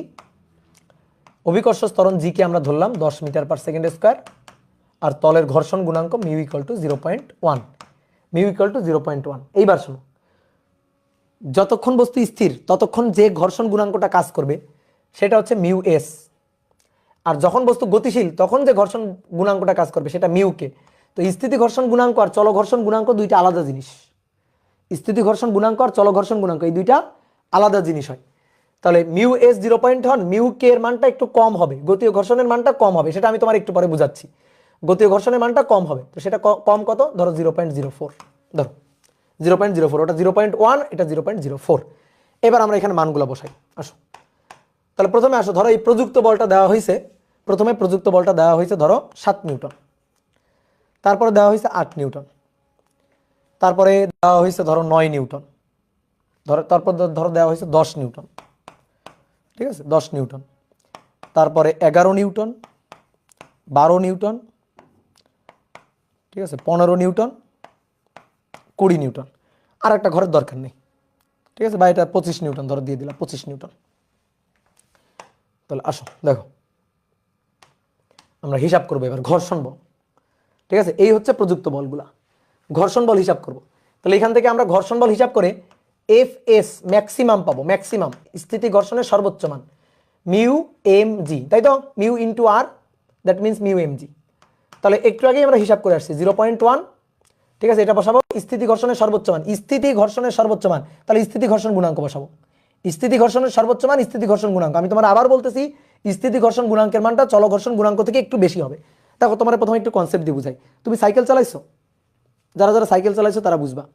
মনে করো সাইকেল চালাইছো, সাইকেলটা স্থির আছে, প্রথম প্যাডেল করতে গিয়ে, প্রথম প্যাডেল অর্থাৎ স্থির থেকে গতিশীল করতে গিয়ে তোমার যে পরিমাণ বল প্রয়োগ করা লাগে, এরপরে গতিশীল আছে, ওটাকে গতিশীল রাখার জন্য প্যাডেলে কি একই পরিমাণ বল প্রয়োগ করা লাগে? বলো, এটা বললেই হবে। তুমি প্রথম প্যাডেল করতে গেলে, প্রথম চাকা ঘুরাইতে গেলে অনেক কষ্ট হবে, অনেক বেশি বল দিয়ে চাকা ঘুরাইতে হবে, কিন্তু চাকা যখন একবার ঘুরে যাবে অর্থাৎ গতি জড়তায় চলে আসবে, তখন সেটাকে গতিশীল রাখতে গেলে খুব বেশি বল কিন্তু দিতে হবে না। তাহলে এই কারণে স্থির অবস্থা থেকে গতিশীল করাটা কঠিন। ঠিক আছে, স্থির অবস্থা থেকে গতিশীল করাটা, স্থির আছে তাকে গতিশীল করাটা কঠিন, এই কারণে স্থিতি ঘর্ষণ গুণাঙ্কের মানটা বেশি। কিন্তু যখন বস্তু একবার গতিশীল অবস্থায় চলে গেছে, তখন বস্তুকে গতিশীল অবস্থায় রাখতে কিন্তু কম বল প্রয়োগ করা লাগে। এই কারণে স্থিতি ঘর্ষণ গুণাঙ্কের চেয়ে চল ঘর্ষণ গুণাঙ্কের মানটা হবে কম। স্থিতি ঘর্ষণ বলের সর্বোচ্চ মানটার চেয়ে যে গতীয় ঘর্ষণ বলের মানটা সেটা হবে কম। তো এটা আমরা একটু পরে হিসাব করতেছি। ঠিক আছে, হ্যাঁ সাইকেলে আবর্ত ঘর্ষণ ঠিক আছে, কিন্তু আমি উদাহরণস্বরূপ বললাম তোমাকে, জাস্ট একটু কনসেপ্টটা ফিল করানোর জন্য, তারপরে তো আমরা ম্যাথমেটিক্যাল ব্যাখ্যা আসতেছি।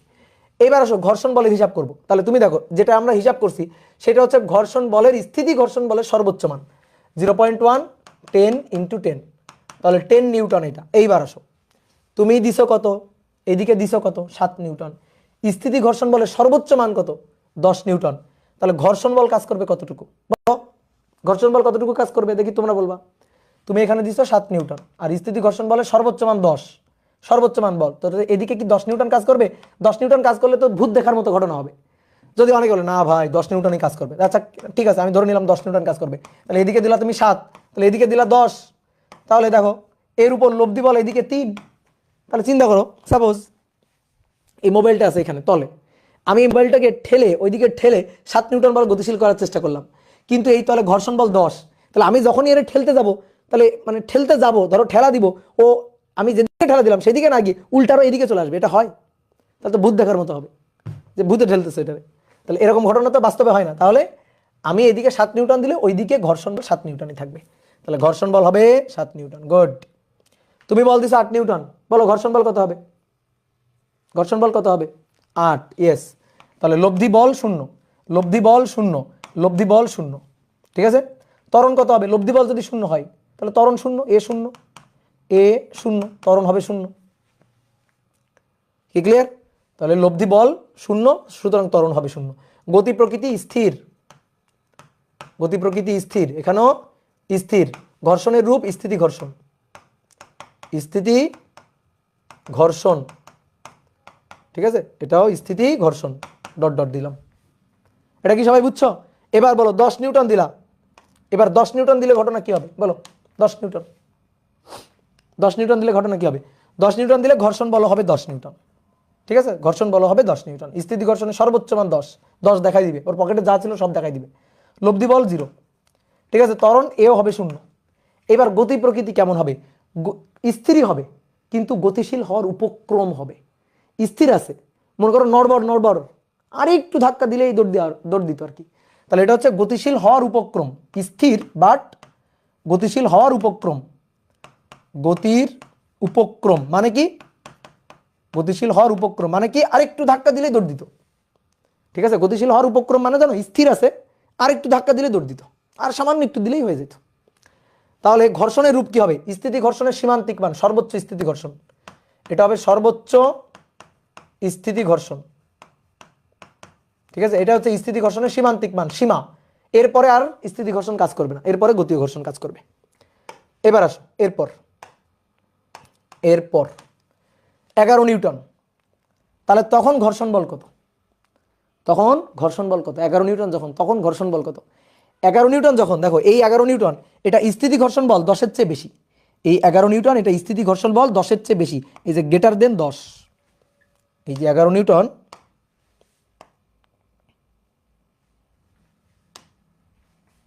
11 নিউটন। এটা স্থিতি ঘর্ষণের সীমান্তিক যে মান 10 তার চেয়ে বেশি, তাহলে তার চেয়ে বেশি হলে আর স্থিতি ঘর্ষণ না, আর স্থিতি ঘর্ষণ না, তাহলে কি ঘর্ষণ? এবার চল ঘর্ষণ বা গতীয় ঘর্ষণ। ঠিক আছে, এইটুকু বুঝতে হবে। অনেকে বলে ফেলছো এটা 10, ভুল, এটা 10 হবে না। কেন 10 হবে না বলো তো দেখি? হ্যাঁ, গতীয় ঘর্ষণ, এটা তো গতীয় ঘর্ষণ। তাহলে স্থিতি ঘর্ষণ আর নাই, এটা গতীয় ঘর্ষণ হয়ে গেছে। তাহলে গতীয় ঘর্ষণের ক্ষেত্রে ঘর্ষণ বলটা হবে গতীয় ঘর্ষণের ক্ষেত্রে ঘর্ষণ বল। এটা তো তুমি স্থিতি ঘর্ষণ দেখলা, তাহলে যখনই প্রযুক্ত বলটা স্থিতি ঘর্ষণের চেয়ে বেশি হয়ে যাবে, যখনই প্রযুক্ত বলটা স্থিতি ঘর্ষণের সীমান্তিক মানের চেয়ে বেশি হবে, তখন সেটা গতীয় ঘর্ষণ, দ্যাট ইজ এফ কে। তাহলে এফ কে হবে মিউ ইন্টু আর, তো এই মিউটা হবে মিউ কে। এটা যেমন এফ এস এর জন্য মিউ এস, তাহলে এফ কে এর জন্য মিউ কে। তাহলে মিউ কে আর, আর কত? M G. তাহলে মিউ কে কই 0.04, এম এর মান 10, জি এর মান 10, তাহলে 0.04 গুণ 10 গুণ 10, তাহলে 4, তাহলে 4 নিউটন। ওকে, বুঝলা? তাহলে এবার ঘর্ষণ বল কত? ঘর্ষণ বল 4 নিউটন, 10 নিউটন না, 4 নিউটন। কারণ অলরেডি তো গতীয় ঘর্ষণে চলে গেছে সে, তাহলে তুমি আবার এটা দিয়ে হিসাব করবা কেন? কেউ যদি বলে 10 হবে ভাই, না তাহলে তো ভাই হলো না, তাহলে তো স্থিতি ঘর্ষণ হয়ে গেল। এটা তো এখন গতীয় ঘর্ষণ হয়ে গেছে, এটা তো গতীয় ঘর্ষণ হয়ে গেছে, গতীয় ঘর্ষণ। বুঝতে পারছো? এটা এখন গতীয় ঘর্ষণের আন্ডারে চলে গেছে। ওকে, ক্লিয়ার? তাহলে এবার আসো লব্ধি বল। তাহলে তুমি দিছো কত? তুমি দিছো হচ্ছে 4 নিউটন, তুমি বল প্রয়োগ করছো কত? 11 নিউটন। তাহলে 4, তাহলে 11 বিয়োগ 4, 11 বিয়োগ 4, তাহলে কত? 7। তাহলে লব্ধি বল হবে 7 নিউটন। ত্বরণ হবে কিনা? হ্যাঁ, ত্বরণ হবে তো। ত্বরণে এবার মান থাকবে তো। ত্বরণের মান কত হবে? লব্ধি বল 7 ভাগ হচ্ছে কত কেজি ভার, কত কেজি বস্তু, কত কেজি? 10 কেজি। তাহলে 7 ভাগ 10, 0.7, তাহলে 0.7 মিটার পার সেকেন্ড স্কয়ার। ঠিক আছে, 0.7 মিটার পার সেকেন্ড স্কয়ার। ওকে, গতি প্রকৃতিটা কেমন? গতিশীল, গতি প্রকৃতি গতিশীল। ওকে, এবার 12 নিউটন। তো 12 নিউটন যখন দিব, তখন ঘর্ষণ বল কত? ঘর্ষণ বল 4 নিউটন। দেখো ওই যে ঘর্ষণ বল, গতীয় ঘর্ষণ বল 4 নিউটন। লব্ধি বল তাহলে কত? লব্ধি বল 12 বিয়োগ 4, 8 নিউটন। তাহলে তখন ত্বরণ কত? 0.8, আরো বেশি ত্বরণ, তাহলে ত্বরণ আরো বাড়বে। গতিশীল, গতীয় ঘর্ষণ। ওকে, 15 নিউটন। তাহলে 15 নিউটন হলে গতি বল কত? মানে গতীয় ঘর্ষণ বল কত? 4 নিউটন। তারপর লব্ধি বল কত? তাহলে 15 থেকে 4 বিয়োগ দাও, 11 নিউটন। 11 নিউটন, তাহলে 11 ভাগ 10, 1.1 মিটার পার সেকেন্ড স্কয়ার। গতিশীল, গতীয় ঘর্ষণ। ঠিক এইগুলোও তাই। তাহলে এই দুইটা ছক তোমরা পূরণ করো তো, এই দুইটা ছক তোমরা পূরণ করো। বলো 20 নিউটন, তাহলে 20 নিউটন 4 নিউটন, তাহলে 20 থেকে 4 বাদ দাও, 16, 1.6, তারপরে ডট ডট ডট ডট। 25 থেকে 4 বিয়োগ দাও, তাহলে 25 থেকে 4 বিয়োগ দিলে 21 নিউটন, তাহলে 2.1 মিটার পার সেকেন্ড স্কয়ার। তাহলে যত বেশি বল দিচ্ছ দেখো ত্বরণ তত বাড়তেছে, ত্বরণ তত বাড়তেছে। তাহলে এবার আজীবনই কি ঘর্ষণ বল কাজ করবে? গতীয় ঘর্ষণ বল কাজ করবে, আজীবনই কাজ করবে গতীয় ঘর্ষণ বল। কি ক্লিয়ার? তাহলে এবার সুন্দর করে দুইটা গ্রাফ আঁকবো আমরা। এবার দুটো গ্রাফ, এই গ্রাফে নিব আমরা প্রযুক্ত বল। প্রযুক্ত বল মানে বড় হাতের এফটা, আর এই গ্রাফে নিব হচ্ছে ঘর্ষণ বল, ঘর্ষণ, এটা ছোট হাতের এফটা। ওকে, তাহলে আসো দেখি গ্রাফটা কেমন হয়। তাহলে গ্রাফটা কেমন হয় দেখি, চলো। তাহলে ধরো এটা 10, এটা 10, এটা 10, এই যে এটা 10 নিউটন, এটা নিউটন এককে ঘর্ষণ বল, নিউটন এককে। ঠিক আছে, এটা প্রযুক্ত বল, এটাও নিউটন এককে। তাহলে এটা 10, এটা আমার 5, ঠিক আছে, এটা 0, তাহলে 1 2, এটা 0, এটা 5, ঠিক আছে, 6 7, জায়গা নাই, 6 7 8 9 10, 1 2 3 4 5, ঠিক আছে, 10, এটা 15, এটা 20। ওকে, তাহলে এবার আসো দেখি কি বলছিল। তাহলে প্রযুক্ত বল যখন 7, ঘর্ষণ বল তখন 7। তাহলে এই যে 5 5 6 7, 7 যখন এটা যখন 7 এটাও তখন 7 7, তারপরে 8 যখন 8, 10 যখন 10, তাহলে যখন 8 তখন এটাও 8, যখন এটা 10 তখন এটাও 10। দেখো তো এই বিন্দু এই বিন্দু এই বিন্দু কেমন রেখা পাওয়া যাবে? বলো রেখাটা কেমন পাওয়া যাবে? বলো তো কেমন রেখা পাওয়া যাবে? যদি 5 হইতো তাহলে 5 পাওয়া যেত। তাহলে রেখাটা একটা মূল বিন্দুগামী সরল রেখা। রেখা দেখো একটা মূল বিন্দুগামী সরল রেখার মতো। এই এই যে 3টা বিন্দু, কি বুঝতে পারছো? একটা মূল বিন্দুগামী সরল রেখা। যে প্রযুক্ত বলের মান 6 তখন ঘর্ষণ বল 6, প্রযুক্ত বলের মান 7 ঘর্ষণ বল 7, প্রযুক্ত বলের মান 8 ঘর্ষণ বল 8, 10 10 সমানুপাতিক হারে বাড়ছে, সমানুপাতিক হারে বাড়ছে। তাহলে সমানুপাতিক হারে বাড়লে মূল বিন্দুগামী সরল রেখা পাইলাম। ওকে, তাহলে এইটা হচ্ছে স্থিতি ঘর্ষণ। তাহলে কোন পয়েন্টটা স্থিতি ঘর্ষণের সর্বোচ্চ মান? দেখাও তো কোন পয়েন্ট, কোন পয়েন্ট স্থিতি ঘর্ষণ সর্বোচ্চ মান? এই যে সর্বোচ্চ স্থিতি ঘর্ষণ।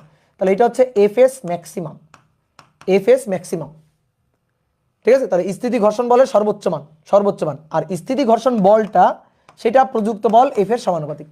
দেখো সমানুপাতিক হারে বাড়ছে। কি ক্লিয়ার? গতি নাকি স্থিতি কোন ঘর্ষণের? এটা দুইটা ঘর্ষণই, দুইটা ঘর্ষণ। এই যে এই পর্যন্ত স্থিতি ঘর্ষণ, এবার গতীয় ঘর্ষণ শুরু হবে, এইবার গতীয় ঘর্ষণ শুরু হবে। ওকে ডান। এইবার আসো গতীয় ঘর্ষণের মানগুলো দেখো তো। এই যে তুমি এবার 11 নিউটন বল দিছো, 12 নিউটন বল দিছো, 15 নিউটন বল দিছো, 20 নিউটন বল দিছো, 25 নিউটন বল দিছো। দেখো তো ঘর্ষণ বল, ঘর্ষণ বলগুলোর মান দেখো, 4 নিউটন 4 নিউটন 4 নিউটন, সব 4 নিউটন। তাহলে ফিক্সড মান। তাহলে এবার বলো কি হবে? এবার রেখাটা কেমন হবে বলো দেখি, কে বলতে পারে? এবার রেখাটা কেমন পাওয়া যাবে? এবার একটা এক্স অক্ষের সমান্তরাল রেখা পাওয়া যাবে, এক্স অ্যাক্সিসের সমান্তরাল। Good, very good.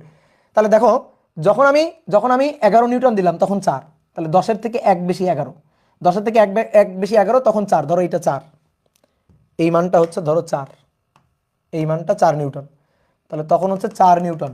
এই যে যখন 11 তখন 4, তারপরে যখন 12, ধরো 12 যখন 4, তারপরে 15 যখন, এই যে 15 যখন তখনও 4, তারপরে 20 যখন তখনও 4, 20 যখন তখনও 4, দেখছো 25 যখন তখনও 4। তাহলে খেয়াল করো, ভালো করে খেয়াল করো, এই পয়েন্ট থেকে এই পয়েন্টে স্থিতি ঘর্ষণের সর্বোচ্চ মান এরপরে চলতে শুরু করছে, এই পয়েন্ট থেকে এরপরে চলতে শুরু করছে। অর্থাৎ এরপরে দেখো যখন চলো ঘর্ষণ তখন ঘর্ষণ বলের মান ধাপ করে কমে গেছে, ধাপ করে কমে গেছে। দেখো ধাপ করে কমে গিয়ে একটা ফিক্সড মান আছে। দেখো একটা ফিক্সড মান, এইভাবে ফিক্সড মান নিয়ে চলতেছে, এইভাবে আজীবন চলতে থাকবে। তুমি এবার যত বল প্রয়োগ করবা ঘর্ষণ বলের মান ফিক্সড আছে, ঘর্ষণ বল গতীয় ঘর্ষণ বলের মান ফিক্সড আছে, তাহলে এই ফিক্সডটা নিয়েই চলতে থাকবে, এই ফিক্সড মান নিয়ে এভাবে চলতে থাকবে। এই হচ্ছে আমাদের গ্রাফ। কি ক্লিয়ার? এই হচ্ছে আমাদের গ্রাফ। তাহলে এটা হচ্ছে গতীয় ঘর্ষণ বল, এটা হচ্ছে এফ কে। তাহলে এফ এস এফ এর প্রযুক্ত বলের সমানুপাতিক, আর এফ কে কিন্তু প্রযুক্ত বলের উপর নির্ভর করাটা দেখো একটা ফিক্সড কনস্ট্যান্ট মান। কোনো একটা নির্দিষ্ট বস্তুর জন্য গতীয় ঘর্ষণ বলের মানটা সর্বদাই কনস্ট্যান্ট। কি ক্লিয়ার? এইবার আমরা এখান থেকে আরেকটা গ্রাফ আঁকবো, সেটা হচ্ছে ত্বরণের গ্রাফ। সেটা হচ্ছে প্রযুক্ত বলের সাথে বা সময়ের সাথে ত্বরণের গ্রাফ আঁকবো।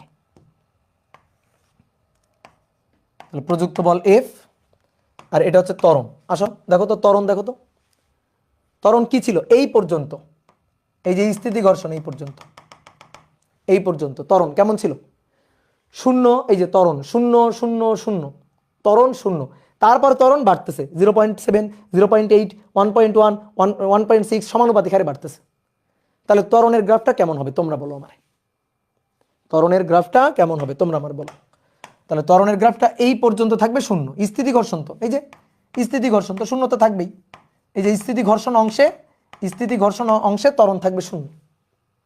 আর এরপরে দেখো ত্বরণের মানটা সমানুপাতিক হারে বাড়তেছে 0.7। এই যে তুমি যখন 11 নিউটন দিছো তখন 0.7, 12 নিউটন 0.8, 13 নিউটন 0.9, 14 নিউটন মনে করো যে 1.0, 15 নিউটন 1.1, তারপর 16 নিউটন 1.2, এভাবে আস্তে আস্তে সমানুপাতিক হারে বাড়তে থাকবে।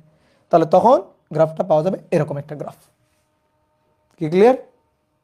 তাহলে ত্বরণ প্রযুক্ত বলের সাথে, এখানে ত্বরণ 0 এ 0, আর এখানে ত্বরণ প্রযুক্ত বলের সাথে সমানুপাতিক, প্রযুক্ত বলের সাথে সমানুপাতিক। ওকে, এই হচ্ছে কথা। তো এটা প্রযুক্ত বলও হইতে পারে, আবার টাইম দিয়েও কিন্তু আঁকতে পারি, তাই তো, যে এ আর এটা টি। তাহলে আমি এখান থেকে বল প্রয়োগ করা শুরু করছি, এই পর্যন্ত এই সময় পর্যন্ত ত্বরণ ছিল 0, এরপরে ত্বরণ সমানুপাতিক হারে বাড়তেছে। তাহলে এ বনাম টি এর গ্রাফও এটা, এ বনাম প্রযুক্ত বল এফ এর গ্রাফও এটা। তাহলে গ্রাফগুলো বুঝলে, এগুলো কিন্তু আমাদের বোর্ড বইগুলোতে ওইভাবে নাই, আলোচনা করা নাই। এবার মনে করো কেউ যদি দাবি করে সে ঘর্ষণ বোঝে, তার মানে সে এই ছক আর গ্রাফ বোঝে। ঠিক আছে, কেউ যদি দাবি করে সে ঘর্ষণ বোঝে, তার মানে তাকে এই ছক আর গ্রাফ বুঝতে হবে, তাহলে সে সব বুঝে। ওকে, তাহলে মোটামুটি আমরা ঘর্ষণে সব কিছু ঠিকঠাক করে ফেলছি, ঘর্ষণে সব কিছুই ঠিকঠাক করে ফেলছি। কি ক্লিয়ার? তাহলে যতক্ষণ মনে করো স্থিতি ঘর্ষণ বলের সর্বোচ্চ মান যেটা, এই যে স্থিতি ঘর্ষণ বলের সর্বোচ্চ মান, এর তুলনায় যতক্ষণ আমি কম বল দিব ততক্ষণ স্থিতি ঘর্ষণ কাজ করবে, আর এর তুলনায় যখন বেশি বল দিব তখন গতীয় ঘর্ষণ বলটা কাজ করবে, গতীয় ঘর্ষণ কাজ করবে, এবং সেই গতীয় ঘর্ষণের সূত্র আলাদা করে গতীয় ঘর্ষণের সূত্র দিয়ে বলের মানটা আমাদের বের করে নিতে হবে। কি ক্লিয়ার? এই হচ্ছে কথা। তাহলে তুলছো? সবাই তুলছো? বলো তুলছো কিনা? ওকে, এবার আসো তোমাদের একটা জিনিস দেখাই, সেটা হচ্ছে ঘর্ষণ স্থিতি ও চল ঘর্ষণ গুণাঙ্ক। স্থিতি ও চল ঘর্ষণ গুণাঙ্ক, এই দুইটার মধ্যে কোনটা বেশি আর কোনটা কম? স্থিতি ঘর্ষণ গুণাঙ্ক আর চল ঘর্ষণ গুণাঙ্ক, এই দুইটার মধ্যে কোনটা বেশি কোনটা কম? স্থিতি ঘর্ষণ গুণাঙ্ক মানে সর্বোচ্চ স্থিতি ঘর্ষণ গুণাঙ্ক, ঠিক আছে, সর্বোচ্চ। তো গুণাঙ্ক তো ফিক্সড মান, গুণাঙ্কের ফিক্সড মান, এটা তো কনস্ট্যান্ট। তাহলে স্থিতি ঘর্ষণ গুণাঙ্ক মিউ এস, চল ঘর্ষণ গুণাঙ্ক মিউ কে, এই দুইটার মধ্যে কোনটা বড় কোনটা ছোট?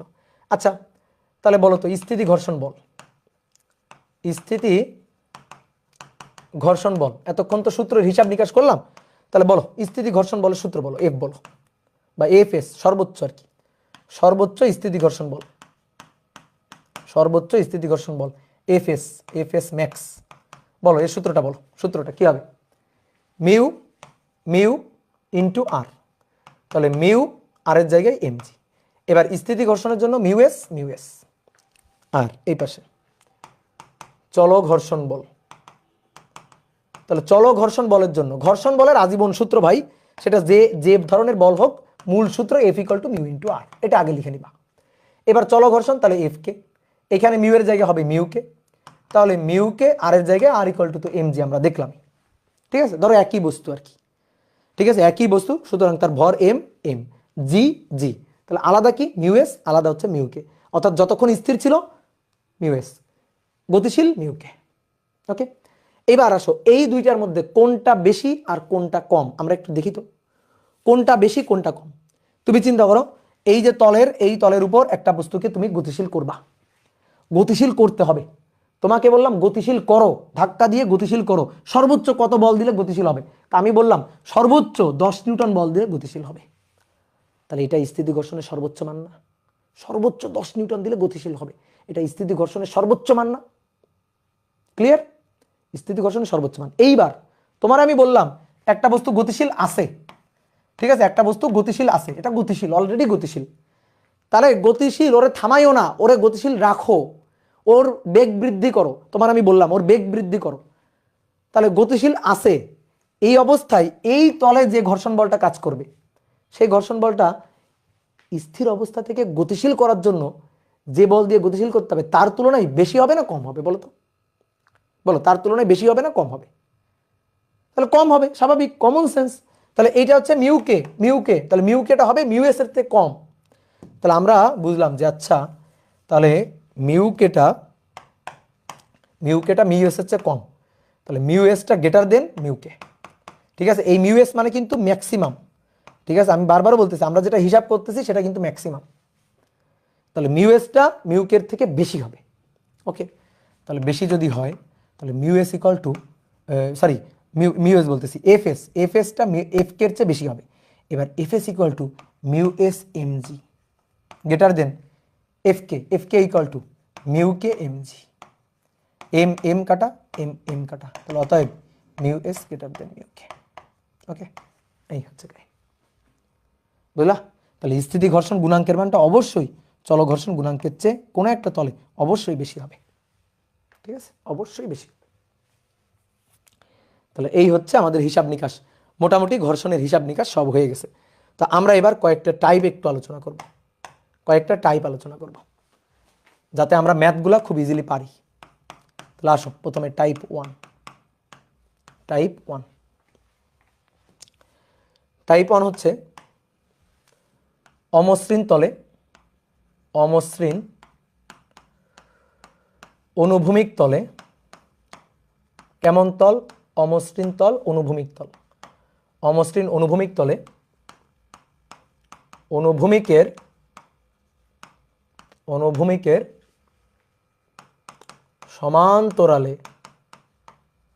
অনুভূমিকের সমান্তরালে ঠেলা বা টানা, দুটোই একই, ঠেলাও যা টানাও তাই। তাহলে কেমন তল? অমসৃণ তল। কেমন তল? অনুভূমিক তল। অনুভূমিক তল। তো এই অনুভূমিক তলে এই হচ্ছে একটা ব্লক আছে, ঠিক আছে? আমরা সূত্রগুলা খাটাবো। তাহলে এই তলে একটা ব্লক আছে, এই ব্লককে কিভাবে ঠেলবো বলো? প্রশ্নে বলা দেওয়া আছে কিভাবে ঠেলবো। কিভাবে? অনুভূমিকের সমান্তরালে ঠেলবো বা টানবো। টানা ঠেলা আলাদা জিনিস, কিন্তু এই ক্ষেত্রে টানা ঠেলাটা একই। তাহলে আসো, এইটাকে যদি আমি ঠেলি তাহলে বলটা দিব এই ঠেলা বল, ঠেলতেছি। আচ্ছা, যদি টানি তাহলে বলটা কেমনে দিব? ধরো টান বল দিব, টানলে কেমন বল দিব? টানলে এইভাবে বল দিব, তাহলে টানা আর ঠেলা একই না? ওকে, তাহলে টানা আর ঠেলা একই। দেখো ঠেলাটাকে আরেকটু ঠেলে দাও, এই যে ঠেলাটাকে আরেকটু ঠেলে দাও, দেখো টানা হয়ে যাবে। এই যে ঠেলাটাকে আরেকটু ঠেলে দিলাম, টানা হয়ে গেল। তাহলে টানা বললেও যা, ঠেলা বললেও তাই। তাহলে টানা ঠেলা একই। ওকে, এখানে আর কোন কোন বল কাজ করতেছে অ্যানালাইসিস করে ফেলবা খুব সুন্দর করে। ওজন নিচের দিকে এমজি, তলের অভিলম্বিক প্রতিক্রিয়া উপরের দিকে আর, উপরের দিকে আর। আর এই বরাবর তুমি এফ বল প্রয়োগ করে ঠেলা শুরু করছিলা, তাহলে ফ্রিকশন কাজ করবে যেদিক বরাবর গতিশীল হইতে চাই তার বিপরীত দিকে, তার বিপরীত দিকে ফ্রিকশন কাজ করবে। এবার বস্তু যদি স্থির যদি থাকে তাহলে যে ফ্রিকশন ফোর্সটা কাজ করবে সেটা হচ্ছে এফএস, স্থিতি ঘর্ষণ। আর বস্তু যদি গতিশীল হয়ে যায় তখন যে ঘর্ষণ বলটা কাজ করবে সেটা হচ্ছে গতীয় ঘর্ষণ। একই সাথে এটা কাজ করে না, হয় এটা নয়তো এটা। তা আমরা কি করব? আমরা তো খরচ বাঁচাবো, আমরা তো দুইটা চিত্র আঁকবো না, এই কারণে এক চিত্রেই দুই কাজ সারি দিব। তাহলে আপাতত ধরো আমরা এফএস দিয়ে এফএসটা লিখলাম।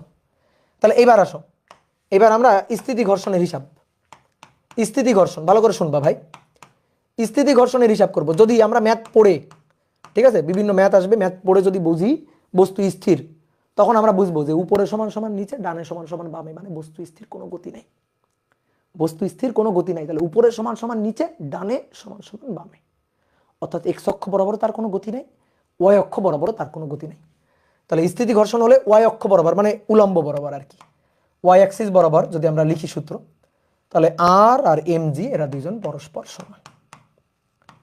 আর এক্স অক্ষ মানে অনুভূমিক অক্ষ বরাবর যদি লিখি স্থিতি ঘর্ষণ, তো তাহলে এই প্রযুক্ত বল যা স্থিতি ঘর্ষণ বলের মানও তাই সমান। বলো কম বেশি হবে নাকি? যদি এটার মান বেশি হয় এটার মান কম হয় তাহলে তো গতিশীল হবে। অনেক কথা ভাই এটার মান যদি বেশি হয় এটার মান জীবনও বেশি হইতে পারে না, জীবনও বেশি হইতে পারে না। একজন কমেন্ট করছিল, বুঝছো, এটার মান বেশি হলে তো ভূত চলে আসছে, তাহলে ভূত তো আর আসবে না, তাই না? তাহলে এই হচ্ছে সূত্র, স্থিতি ঘর্ষণের সূত্র। ওকে, এইবার আসো আমরা চল ঘর্ষণের সূত্র লিখব। চল ঘর্ষণের সূত্র লিখব, চল ঘর্ষণ। ওকে, তাহলে আমরা ওই যে খরচ বাঁচাবো, একই চিত্রে দুই কাজ। তাহলে এবার আর এফএস নেই, এবার এফএস এর জায়গায় এফএস বাদ। এইবার তো চলা শুরু করছে, তাহলে চলা শুরু করলে যে ঘর্ষণ বল কাজ করে সেটা একটু কম, এফ কে, চল ঘর্ষণ বল। তাহলে এবার চল ঘর্ষণ বলের ক্ষেত্রে যদি আমরা সূত্র লিখি তাহলে কি লিখবো? বস্তু চলে কি উপরে গেছে না নিচে গেছে? উপরে না নিচে? কোনো দিকে না, উপরেও না নিচেও না। তাহলে ভাই চোখ বন্ধ করে উপরের সমান সমান নিচে লিখে ফেলবা, চোখ বন্ধ করে। ওকে, কিন্তু এবার চোখ মেলে এক্স অক্ষ বরাবর লিখবা। এবার বস্তু চলতেছে, তো কোন দিকে চলতেছে? ঘর্ষণের দিকে জীবনও চলে, যেদিকে ঘর্ষণ ওই দিকে চলে না, জীবনও চলে না ওই দিকে। তাহলে চলতেছে কোন দিকে? এই দিকে। তাহলে এই দিকে কে? এফ, বিপরীত দিকে এফ কে, এফ মাইনাস এফ কে। তাহলে এক্স অক্ষ বরাবর বস্তুর গতি আছে, তাহলে এফ মাইনাস এফ কে, এটা ইকুয়াল টু এম এ। যদি ম্যাথ পড়ে দেখি সমবেগ, যদি ম্যাথ পড়ে বুঝি সমবেগ বলছে, তাহলে এর মান চট করে বসাই দিব 0। আর যদি দেখি ম্যাথ পড়ে সমবেগ বলে নাই, তাহলে এ নট ইকুয়াল টু 0। ঠিক আছে, ত্বরণ হলে এ নট ইকুয়াল টু 0। এই তো সূত্র, এই সূত্র জানলেই হবে। আর জীবনে সব সময় ঘর্ষণ বলের সূত্র F equal to mu into আর।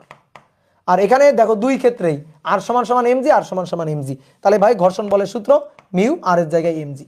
ঠিক আছে, অনেকে বলতে ভাই ঘর্ষণ বলের সূত্র সবসময় আপনি লিখে দিবেন মিউ এফ সমান সমান মিউ ইনটু এমজি। না, ঘর্ষণ বলের সূত্র তোমাদের বোর্ড বইতে এই কাজগুলো করছে। ঘর্ষণ বলের সূত্র লিখছে F equal to mu into MG. ভুল কথা, এটা সবসময় সত্যি না, এটা সবসময় সত্যি না। তুমি এখনই দেখতে পারবা যে সবসময় সত্যি না। তাহলে এটা ঘর্ষণ বলের সর্বদা সূত্র না, তাহলে সর্বদা সঠিক সূত্র এটা, এটা সর্বদা সঠিক, সর্বদা সঠিক। বাট অনেক জায়গায় দেখবা এটা লেখা আছে, কিন্তু এটা সর্বদা সঠিক না। এই ক্ষেত্রে হয়তো সঠিক, কিন্তু সর্বদা এটা এটা হবে না, এটা হবে না। এই ক্ষেত্রে হবে, বাট সব ক্ষেত্রে এটা হবে না। তাহলে তুমি দেখো, আমি তোমার একেবারে চোখে আঙুল দিয়ে দেখাই দিই। তাহলে এবার লিখো টাইপ 2, টাইপ 2। টাইপ 2 হচ্ছে অমসৃণ অনুভূমিক তলে, অমসৃণ অনুভূমিক তলে অনুভূমিকের সাথে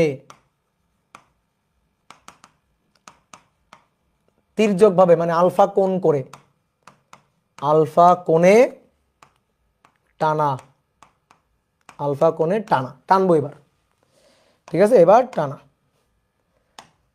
তাহলে এইবার টানার ঠেলা একই না। দেখো আমি তোমার দেখাই যে টানার ঠেলা যে একই না, সেটা আমি তোমার একেবারে দেখাই দিচ্ছি এখানে। এটা হচ্ছে তল, এই তলে রাখি, ব্লক রাখি। এই ব্লকে কি করব, ঠেলবো নাকি টানবো? কি করব, ঠেলবো নাকি টানবো? এই যে একজন একটা প্রশ্ন করছে, ভাই ভাই এ যদি 0 হয় তাহলে এফ সমান সমান এফ কে হচ্ছে, তখন তো বস্তু স্থির। তাহলে তোমার আমি নিউটনের সূত্র শিখাইতে পারি নাই, তাহলে আমি তোমার নিউটনের সূত্রটা শিখাইতে পারি না। নিউটনের প্রথম সূত্র তুমি সকালে ঘুম থেকে উঠে একবার বলবা, রাতে ঘুমাইতে যাওয়ার আগে একবার বলবা। পোলাপান বোঝে কি জানো, ধরো একটা বস্তু, এই বস্তুর উপর এদিকে 5 নিউটন আর এদিকে 5 নিউটন বল কাজ করলে যদি জিজ্ঞেস করা হয়, বলো তো বস্তু কি থাকবে, বলো বস্তু কি থাকবে, বলো এই বস্তুটা কেমন থাকবে? এদিকে 5 নিউটন, এদিকে 5 নিউটন, কি থাকবে বস্তুটা? বস্তুটা স্থির থাকবে। এই কথা আংশিক সত্য। নিউটন সাহেব বলছে দুটো কথা। নিউটনের প্রথম সূত্রটা মনে মনে বলো তো, বাহ্যিক বল প্রয়োগ না করলে, অর্থাৎ লব্ধি শূন্য হলে দুটো ঘটনা ঘটে, হয় বস্তু স্থির, নয়তো বস্তু সমবেগে গতিশীল। ঠিক আছে, দুইটা ঘটনা ঘটে। তাহলে তুমি কেন স্থিরটাই বুঝবা সবসময়, সমবেগে গতিশীল হইতে পারে না? তাহলে A0 হলে বস্তু স্থির থাকবে সবসময়। তাহলে একজন কমেন্ট করছো যে A0 হলে এফ সমান সমান এফ কে হচ্ছে, তো তখন তো বস্তু স্থির থাকবে না, তখন বস্তু সমবেগেও চলতে পারে। বুঝলা? নিউটনের সূত্রটা ভালো করে খেয়াল করো, দুটো অংশ, প্রথম সূত্রের দুটো অংশ। বাহ্যিক বল প্রযুক্ত না হলে স্থির বস্তু স্থির আর গতিশীল বস্তু সমবেগে গতিশীল। ঠিক আছে, তাহলে এবার আসো দেখো, এই ব্লকটাকে এবার আমরা টানবো। তাহলে এবার বল প্রয়োগ করে টানছি, এই যে এভাবে টানছি। কত বল প্রয়োগ করে? এফ বল প্রয়োগ করে অনুভূমিক রেখার সাথে, এই যে অনুভূমিক রেখা, অনুভূমিক রেখার সাথে কত কোণ করে? অনুভূমিক রেখার সাথে আলফা কোণ করে টানছি। ওকে, এবার এর উপর যতগুলো বল কাজ করে সবগুলো বলকে অ্যানালাইসিস করো। তাহলে নিচের দিকে কাজ করবে ওজন এমজি। ওকে, আমরা ওজন এমজি কে গোলাপি কালি দিয়ে আঁকছিলাম, তাহলে সবসময় এটাই একই। নিচের দিকে ওজন এমজি। তলের অবিলম্বিক প্রতিক্রিয়া সর্বদাই তলের লম্ব বরাবর কাজ করে, সর্বদাই তলের লম্ব বরাবর অবিলম্বিক প্রতিক্রিয়া আর। এইবার আসো আমরা এফ কে দুটো উপাংশে ভাঙি। দেখো এফ বাঁকা তেরা হয়ে আছে, দুটো উপাংশে ভেঙে দাও। তাহলে দুটো উপাংশে ভাঙলে এই বরাবর যে উপাংশটা তার নাম হবে এফ কজ আলফা। ওকে, আর এই বরাবর যে উপাংশটা তার নাম হবে এফ সাইন আলফা। আশা করি এটা তোমরা বুঝবা। যার সাথে কোণ তার সাথে কজ, কোণ নেই যার সাথে তার সাথে সাইন। এফ কিন্তু মরে গেছে, এফ আর নাই। এফ কি বেঁচে আছে? নাই, মরে গেছে। উপরের দিকে কত? আর এবং এফ সাইন আলফা। নিচের দিকে কত? এম জি। ডান দিকে কত? F cos alpha. বলো বস্তু কোন দিকে গতিশীল হইতে চায়, বলো। ঠিক আছে, ঘর্ষণ কোন দিকে এটা ভালো করে বুঝতে গেলে নিজেরা প্রশ্ন করতে হবে, বস্তু কোন দিকে গতিশীল হইতে চায়, বলো কোন দিকে? এফ কজ আলফার দিকে। তাহলে বস্তু এফ কজ আলফার দিকে গতিশীল হইতে চায়, তাহলে ফ্রিকশন কোন দিকে কাজ করবে? ফ্রিকশন কাজ করবে তার বিপরীত দিকে। এই যে, তাহলে ফ্রিকশন কাজ করতেছে, ধরো স্থির আছে, তাহলে এফ এস। তাহলে এবার এফ কিন্তু নাই, তাহলে এবার উপরে নিচে ডানে বামে। তাহলে তোমরা বলো এবার স্থিতি ঘর্ষণের সূত্র, তোমরা বলো স্থিতি ঘর্ষণ, স্থিতি ঘর্ষণের সূত্র তোমরা বলো। স্থিতি ঘর্ষণ হলে, স্থিতি ঘর্ষণ মানে বস্তু স্থির। তাহলে উপরে সমান সমান নিচে, ডানে সমান সমান বামে। তাহলে উপরে সমান সমান নিচে মানে আর প্লাস এফ সাইন, আর প্লাস এফ সাইন, এই যে আর প্লাস এফ সাইন আলফা, এটা সমান সমান নিচে এমজি। ওকে, এটা এমজি। ঠিক আছে, আর ডানে সমান সমান বামে, দ্যাট মিনস এক্স অক্ষ বরাবর এফ কজ আলফা সমান সমান ডানে সমান সমান বামে, তাহলে এফ কজ আলফা সমান সমান এফ এস। ওকে, ডান, গুড, ভেরি গুড। এবার আসো, বস্তু এবার চলবে কোন দিকে, চলবে কোন দিকে?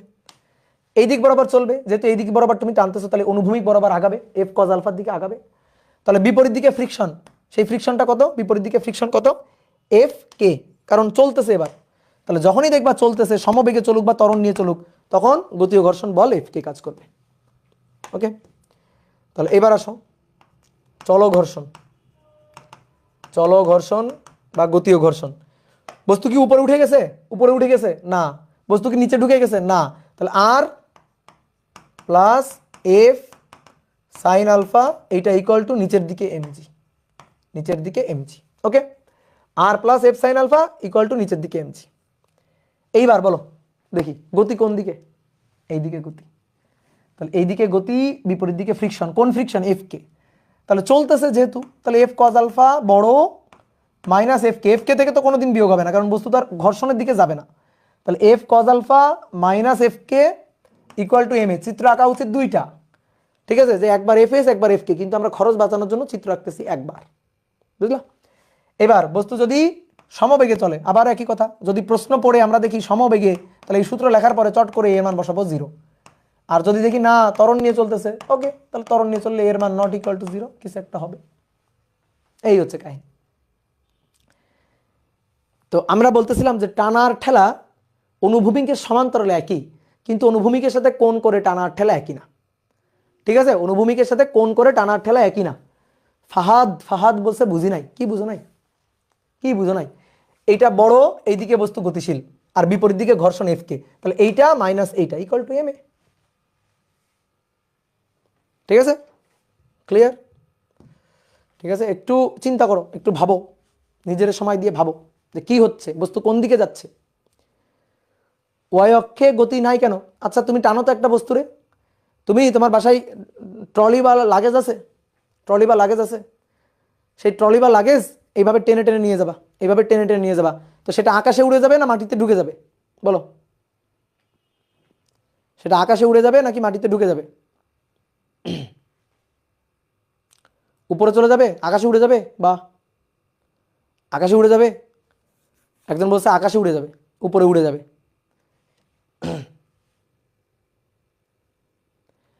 ভাইয়া সীমান্ত ঘর্ষণ কি? সীমান্ত ঘর্ষণই তো বললাম, স্থিতি ঘর্ষণের সীমান্তিক মান, স্থিতি ঘর্ষণের সর্বোচ্চ মানটাকেই বলা হয় সীমান্তিক ঘর্ষণ।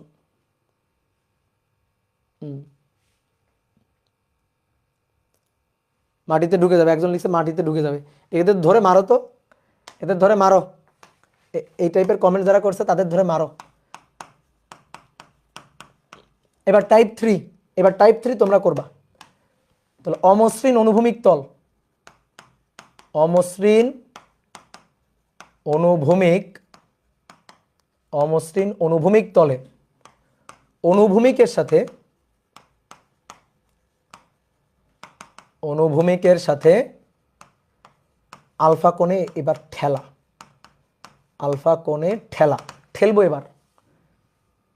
ঠেলবো। ঠিক আছে, লন রোলার, টানা ঠেলা পড়াইছিলাম না ভেক্টরে, সেই জিনিস। তো এইটা হচ্ছে অনুভূমিক রেখা এটা। এবার এর উপর একটা ব্লক রাখা আছে। এবার এটাকে দেখো ঠেলবো, তাহলে তোমরা আগে আঁকবা না, দেখো আমরা ঠেলবো, তাহলে ঠেলা বলটাকে একটু দেখাই। এই যে এইভাবে ঠেলতেছি, এটা হচ্ছে হাতল দিয়ে এইভাবে ধরো ঠেলতেছি, ঠেলে নিয়ে যাচ্ছি। তো ঠেলা বলটা কত? ঠেলা বলটা এফ, অনুভূমিকের সাথে, এই যে অনুভূমিক রেখার সাথে কত কোণ করে? আলফা কোণ করে। বুঝলা? ক্লিয়ার? তাহলে এর উপর কতগুলো বল কাজ করতেছে অ্যানালাইসিস করি। নিচের দিকে ওজন এমজি, ওকে, নিচের দিকে ওজন এমজি, উপরের দিকে অবিলম্বিক প্রতিক্রিয়া আর। তলে থাকলে তলের একটা অবিলম্বিক প্রতিক্রিয়া থাকবেই, সেটা আর। ওকে, এবার এটা হচ্ছে ঠেলা বল এফ, কিন্তু কি হয়ে গেল? আর এর পা এখানে, এমজি এর পা এখানে, কিন্তু এই যে ঠেলা বলটা তার মাথা এখানে। কি করব দেখি, তোমরা বলো তো দেখি কি করব? এই যে ঠেলা বলটা এফ, তার মাথা এখানে, কি করব তাহলে? তাহলে এটাকে শিফট করে নিয়ে যাব, সামনে আগায় নিয়ে যাই। তাহলে কিভাবে সামনে আগায় নিয়ে যাব? ঠেলাকে আরেকটু ঠেলে দাও, ঠেলাকে আরেকটু ঠেলা দাও, এই যে ঠেলাকে আরেকটু ঠেলা দিলা, এই যে চলে গেল সামনে। তাহলে সবগুলোর পা চলে আসছে এক জায়গা, ঠেলাটাকে আরেকটু ঠেলে সামনে আগায় দিছি, এই যে ঠেলাটাকে আরেকটু ঠেলে সামনে আগায় দিছি। তাহলে সবগুলোর পা এক জায়গায় চলে আসছে। তাহলে দেখি তো এই কোণটা কই এবার? এই যে অনুভূমিক রেখা, অনুভূমিক রেখা এটা। তাহলে অনুভূমিক রেখার সাথে এই যে কোণটা, এই কোণটা আলফা না, বুঝলা? তাহলে সবগুলোর পা এক জায়গায় চলে গেল। এইবার আসো, এইবার তাহলে এফ কে দেখো, এফ তেরা বেঁকা হয়ে আছে, এইটা আর এইটা এমজি, আর এইটা হচ্ছে আমাদের এফ তেরা বেঁকা হয়ে আছে, ওইটারে সাইজ করে ফেলো। তাহলে ওইটারে সাইজ করলে দুটো উপাংশ, এই দিক বরাবর যে উপাংশটা তার নাম কি? এফ কজ আলফা, বুঝো? এই যে এটা এফ, এই যে দুটো উপাংশ, এইভাবে দুটো উপাংশ, এইভাবে দুটো উপাংশ ভেঙে ফেলবা। এফ কজ আলফা, নিচের দিকে যেটা আসবে সেটা হবে এফ সাইন আলফা। যার সাথে কোন নিয়ম হচ্ছে, যার সাথে কোন সেটা হবে কজ আলফা, যার সাথে কোন নেই সেটা হবে sine alpha, F sine alpha. তাহলে এইটা হচ্ছে এফ কাটা বাদ। ওকে, তাহলে উপরের দিকে আর, নিচের দিকে F sine alpha plus M G, আর ডান দিকে এফ কজ আলফা। তাহলে ঘর্ষণ কোন দিকে কাজ করবে বলো? ফ্রিকশন কোন দিকে কাজ করবে? গতির বিপরীত দিকে। তো এই দিকে গতি সৃষ্টি হইতে চাই, তাহলে ফ্রিকশন কাজ করবে এই বরাবর। তাহলে যদি বস্তু স্থির থাকে, যদি বস্তু গতিশীল হইতে না পারে, তাহলে এফ এস, আর যদি গতিশীল হয়ে যায় দেন এফ কে। তাহলে তোমরা এবার স্থিতি ঘর্ষণ আর চল ঘর্ষণের সূত্রটা লিখে ফেলো তো। স্থিতি ঘর্ষণ ও চল ঘর্ষণ, নাও সূত্র লিখো। তাহলে স্থিতি ঘর্ষণ কি হবে? উপরে সমান সমান নিচে, আর সমান সমান, এবার বলো আর সমান সমান কত? আর সমান সমান F sine alpha plus M G. Okay, উপরে সমান সমান নিচে, আর ডানে সমান সমান বামে। তাহলে এফ কজ আলফা সমান সমান এফ এস। ঠিক আছে, এগুলা যারা বুঝবে না, এইটা যারা বুঝবে না যে উপরে সমান একটা বস্তু স্থির থাকলে উপরে সমান সমান নিচে, ডানে সমান সমান বামে, এইগুলা যারা বুঝবে না তাদের বিয়ে হবে না, বুঝছো? এগুলো যারা বুঝবে না তাদের কিন্তু বিয়ে টিয়ে হবে না। কারণ এই সহজ জিনিস যারা না বুঝে তারা মনে করো যে মানুষের মনই তো বুঝবে না, বুঝলা? তাহলে যারা বুঝছো তাদের বিয়ে হবে, শিওর থাকো। আর যারা বুঝো নাই তারা বোঝার চেষ্টা করো, কিন্তু খুব ভালোভাবে, গভীরভাবে। কি ক্লিয়ার? এ কেমন অভিশাপ? একজন বলতেছে ভাই এ কেমন অভিশাপ। চলো ঘর্ষণ, চলো ঘর্ষণ, কারণ এত সহজ জিনিস, এটা তুমি না বুঝো তা তোমার কেমনে বিয়ে হবে, তাই না? এইবার আসো, এইবার আসো চলো ঘর্ষণ। তাহলে বস্তু চলতে থাকলে কোন দিকে চলবে? বস্তু এই দিক বরাবর চলবে। তাহলে বস্তু যদি এই দিক বরাবর চলবে তাহলে বিপরীত দিকে ঘর্ষণ, কিন্তু এবার চলতেছে, তাহলে চলো ঘর্ষণ। এবার এফ কে, তাহলে এবার আর এফ এস কে চিনি না।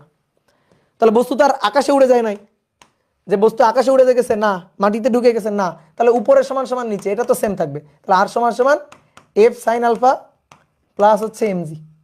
ওকে, এবার বস্তু চলতেছে কোন দিকে? ঠিক আছে, এবার বস্তু চলতেছে কোন দিকে? এই দিকে চলতেছে, এফ কজ আলফা। তাহলে F cos alpha minus F K, এই যে লব্ধি বল, F cos alpha minus F K equal to M A. এবার যদি বস্তু স্থির থাকে, সরি সমবেগে চলে, স্থির থাকলে তো স্থিতি ঘর্ষণই হইতো। বস্তু যদি সমবেগে চলে তাহলে আবারও এ জিরো এ জিরো, আর যদি ত্বরণ নিয়ে চলে তাহলে এ নট জিরো। এই হচ্ছে কাহিনী। ওকে,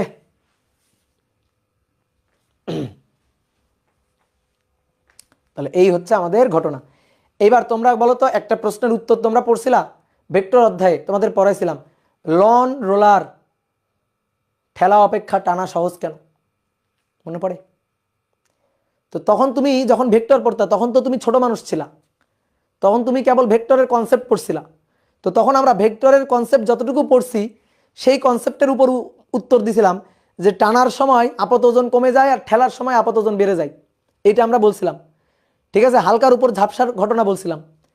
ঠিক আছে, কিন্তু এখন আমরা এর সুন্দর ব্যাখ্যা জানি যে যখন কোনো বস্তুকে আমি ঠেলতে যাব তখন বেশি কষ্ট হবে, কারণ ঘর্ষণ বল বেশি। আর যখন টানবো তখন সহজ হবে, কারণ টানলে ঘর্ষণ বলটা কম হয়, ঠেললে ঘর্ষণ বলটা বেশি হয়, টানলে ঘর্ষণ বলটা কম হয়। কেমনে বললাম দেখো, কেমনে বললাম দেখো, এই পাশে ঠেলা আর এই পাশে টানা।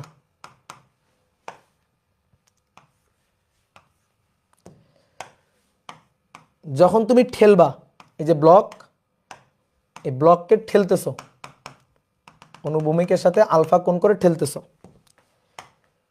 আর যখন তুমি ব্লকটাকে অনুভূমিকের সাথে আলফা কোণ করে টানতেছো,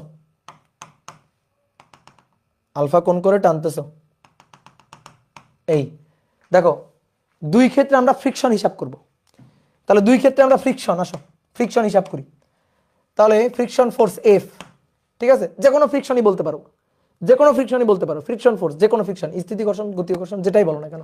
তাহলে এফ, এই ক্ষেত্রে এফ মূল সূত্র কি, মিউ ইন্টু আর। মূল সূত্র কি, মিউ ইন্টু আর, ঠিক আছে, ঘর্ষণের মূল সূত্র মিউ ইন্টু আর। এবার এফ এস হলে মিউ এস, এফ এস হলে মিউ এস, এফ কে হলে মিউ কে, এফ কে হলে মিউ কে। ক্লিয়ার? এবার তুমি বোর্ডে তাকাও, ভালো করে বোর্ডে তাকাও। ঠেলা, ঠিক আছে, ঠেলা। তো ঠেলার ক্ষেত্রে দেখো, এটা ঠেলা, ঠিক আছে, আলফা কোণে ঠেলা। ঠেলার ক্ষেত্রে স্থিতি ঘর্ষণ বা চল ঘর্ষণ, দুই ক্ষেত্রে আরটা দেখো তো, আর দেখো, আর দেখো, আর সমান সমান কত? আর সমান সমান F sine alpha plus M G. R সমান সমান F sine alpha plus M G, অর্থাৎ ওজনের সাথে এফ সাইন আলফা যোগ। এই যে ওজনের সাথে তোমার ঠেলা বলের একটা উপাংশ গিয়ে যোগ হয়ে আপাত ওজন বেড়ে গেছে, ঠিক আছে। আমরা এই কথা বলছিলাম ভেক্টর অধ্যায়ে, যে এমজির সাথে এফ এফ সাইন আলফা যোগ হয়ে বেড়ে গেছে।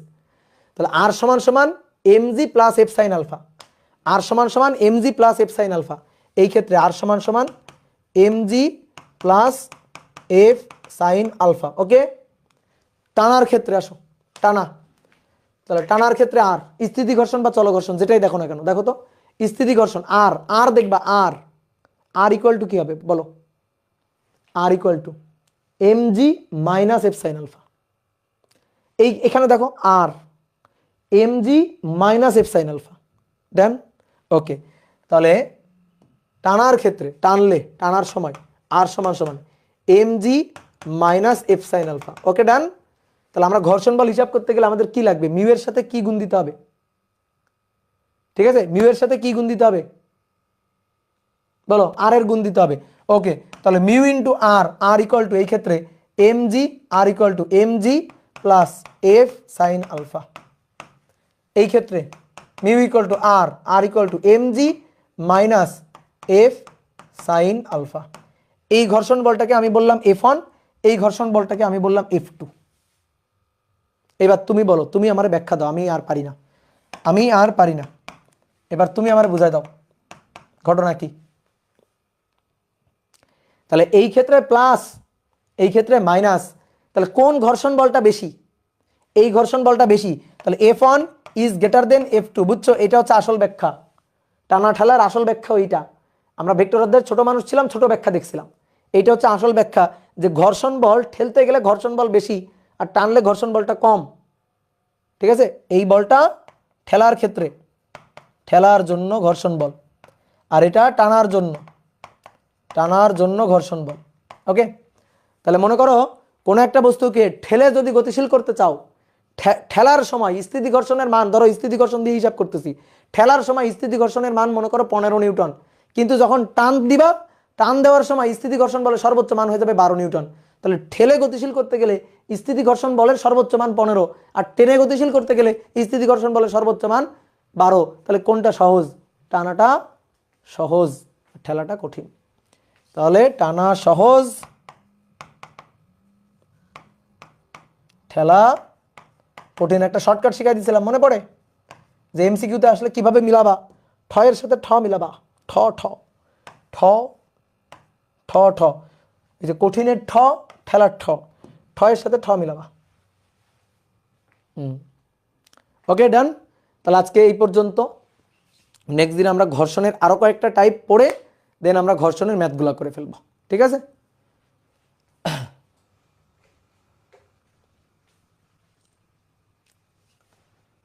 দাদা প্রত্যেক দিন ক্লাস শেষে যদি ওই টপিকের উপর প্র্যাকটিস শিট থেকে HW দিতেন তাহলে খুব ভালো হইতো। এই কথাটা সুন্দর বলছো সাইফুল ইসলাম, তোমার একটা চকলেট দিব আমি। সুন্দর একটা কথা বলছো, এই যে সুন্দর একটা কমেন্ট করছো। আচ্ছা ঠিক আছে, আমি পরের দিন থেকে তাহলে ওই কাজ করব। ঠিক আছে, আমি তো ভাবি তোমরা পড়ো, এই কারণে আর আমি তোমাদের হোমওয়ার্ক দিই না।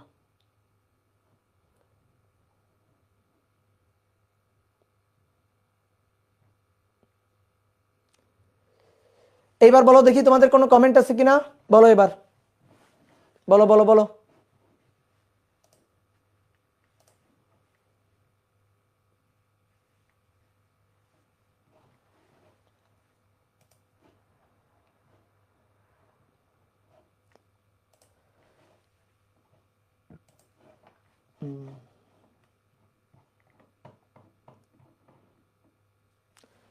ভাই আপনি কি বাবা মার সাথে থাকেন নাকি একাই? বাবা মার সাথে থাকি না, মার সাথে থাকি, বাবার সাথে থাকি না। বাবা থাকে অন্য জায়গায়। দাদা প্র্যাকটিসটা টপিক বেস দিলে বেটার হয়। হ্যাঁ আমি টপিক বেস দিয়ে দিব তাহলে এখন থেকে। দাদা ফিজিক্সে বসার জন্য কি করবা? রেগুলার প্র্যাকটিস করবা, রেগুলার পড়াশোনা করবা, রেগুলার পড়বা। আমার ক্লাস রেগুলার করবা, ক্লাস জমায় রাখবা না। ঠিক আছে দাদা, বাসায় পড়ার সময় পাই না, কি করবো? কেন পড়ার সময় পাও না? তোমার কি, এখন তুমি ফার্স্ট ইয়ারে, তোমার কি এত সময়ের অভাব? আমি বুঝলাম না।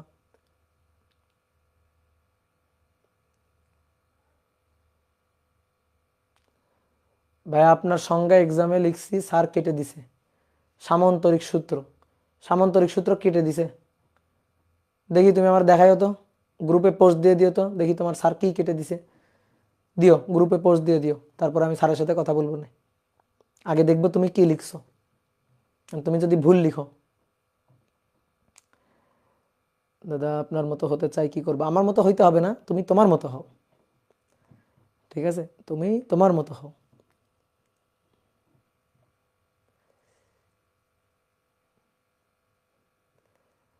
দাদা ক্লাসে সব পারি, কিন্তু নিজে পড়তে বসলে কিছু পারি না কেন? কনফিডেন্সের অভাব।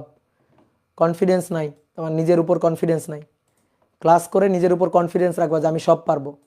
দেখি কি প্রবলেম আসতে পারে। ঠিক আছে, প্রশ্ন অ্যানালাইসিস করবা খুব ভালো করে।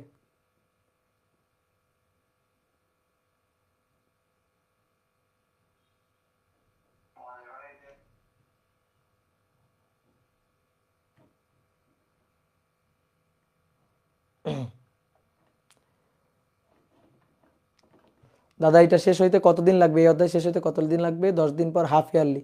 তোমার হাফ ইয়ারলিতে যে সিলেবাস আছে যতটুকু হয় অতটুকু পড়ে পরীক্ষা দিবা। ঠিক আছে, অতটুকু পড়ে পরীক্ষা দিবা।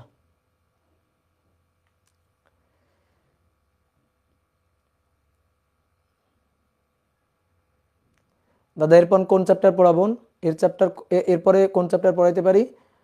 কাজ ক্ষমতা শক্তি পড়াইতে পারি বা স্থির তড়িৎ পড়াইতে পারি। ঠিক আছে দাদা, ক্লাস জমা নেই, বাট বইয়ের কিছুই পড়ি নাই। বইটা একটু পড়বা, বইয়ে বইয়ে দেখবা কি আছে, নতুন কিছু আছে। একটা অধ্যায় শেষ হলে বই ধরবা। মাইক অন করেন, আমি বলি আপনাকে। আচ্ছা ফুয়াদ হাসান, ফুয়াদ হাসান কথা বলবে। আমি মাইক অন করতেছি, শুধু ফুয়াদ হাসান কথা বলবা, অন্য কেউ বলবা না। হ্যাঁ, শুধু ফুয়াদ হাসান কথা বলবা। বলো দেখি ফুয়াদ কি লিখছে কলেজে।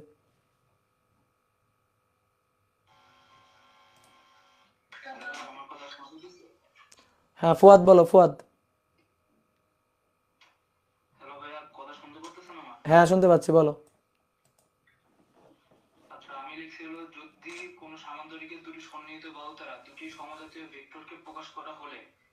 হুম।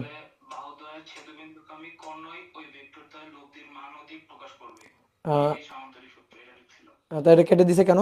কি বলছে?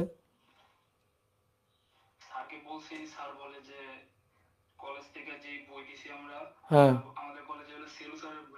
হ্যাঁ হ্যাঁ, আচ্ছা। হুম, তো স্যারকে জিজ্ঞেস করবে তো আমারটা ভুল কোথায়। স্যারকে জিজ্ঞেস করবা যে আমি যেটা লিখছি এটাতে ভুল কোথায়। তোমারটাতে সামান্য একটু ভুল ধরা যায়, সামান্য একটু ভুল ধরা যায়, কিন্তু স্যারকে আগে জিজ্ঞেস করবা যে ভুল কোথায়, কাটলেন কেন। শোনো ওই ওই হ্যাঁ, না ওটা বলবে না। ওই যে থাকে কিছু টিচার এরকম থাকে, একটু ঘাড় তেরা হয়। ঠিক আছে, ওটা নিয়ে অরিড হওয়ার কিছু নাই। ঠিক আছে, কনসেপ্টের উপর জোর দিবা। বইয়ের হুবহু জিনিস মুখস্থ করতে হবে, এই ধ্যান ধারণা থেকে বের হয়ে আসতে হবে। তো আমাদের মনে করো যে কিছু টিচারদের মনে করো অ্যানালগ বিশ্বাস, এটা যে বইয়ে দাড়ি কমা যেভাবে যা দেওয়া আছে, হ্যাঁ সেইভাবেই দিতে হবে। মানে মুখস্থ বিদ্যার পড়াশোনা থেকে তারা বের হইতে পারে নাই। সরকার যতই চেষ্টা করতেছে মুখস্থ বিদ্যা থেকে বের করে নিয়ে আসার, তো এই যে টিচারদের ট্রেনিং ট্রেনিং দিয়ে কোনো লাভ হচ্ছে না আসলে। থাকে এরকম কিছু টিচার থাকে। ঠিক আছে, তো তারা একটু মনে করো যে চাই যে স্টুডেন্টরা একেবারে বইয়ে যা আছে দাড়ি কমা সহ তাই লিখুক। ঠিক আছে, তো ওটা সমস্যা নেই। তুমি তুমি কনসেপ্টের উপর জোর দিবা, তুমি বুঝলেই হইলো জিনিসটা। ঠিক আছে, নিজের মতো করে লিখবা, বুঝলেই হইলো জিনিসটা, যেন ভুল না লিখো, এটাই হচ্ছে কথা। হ্যাঁ বলো। বলো।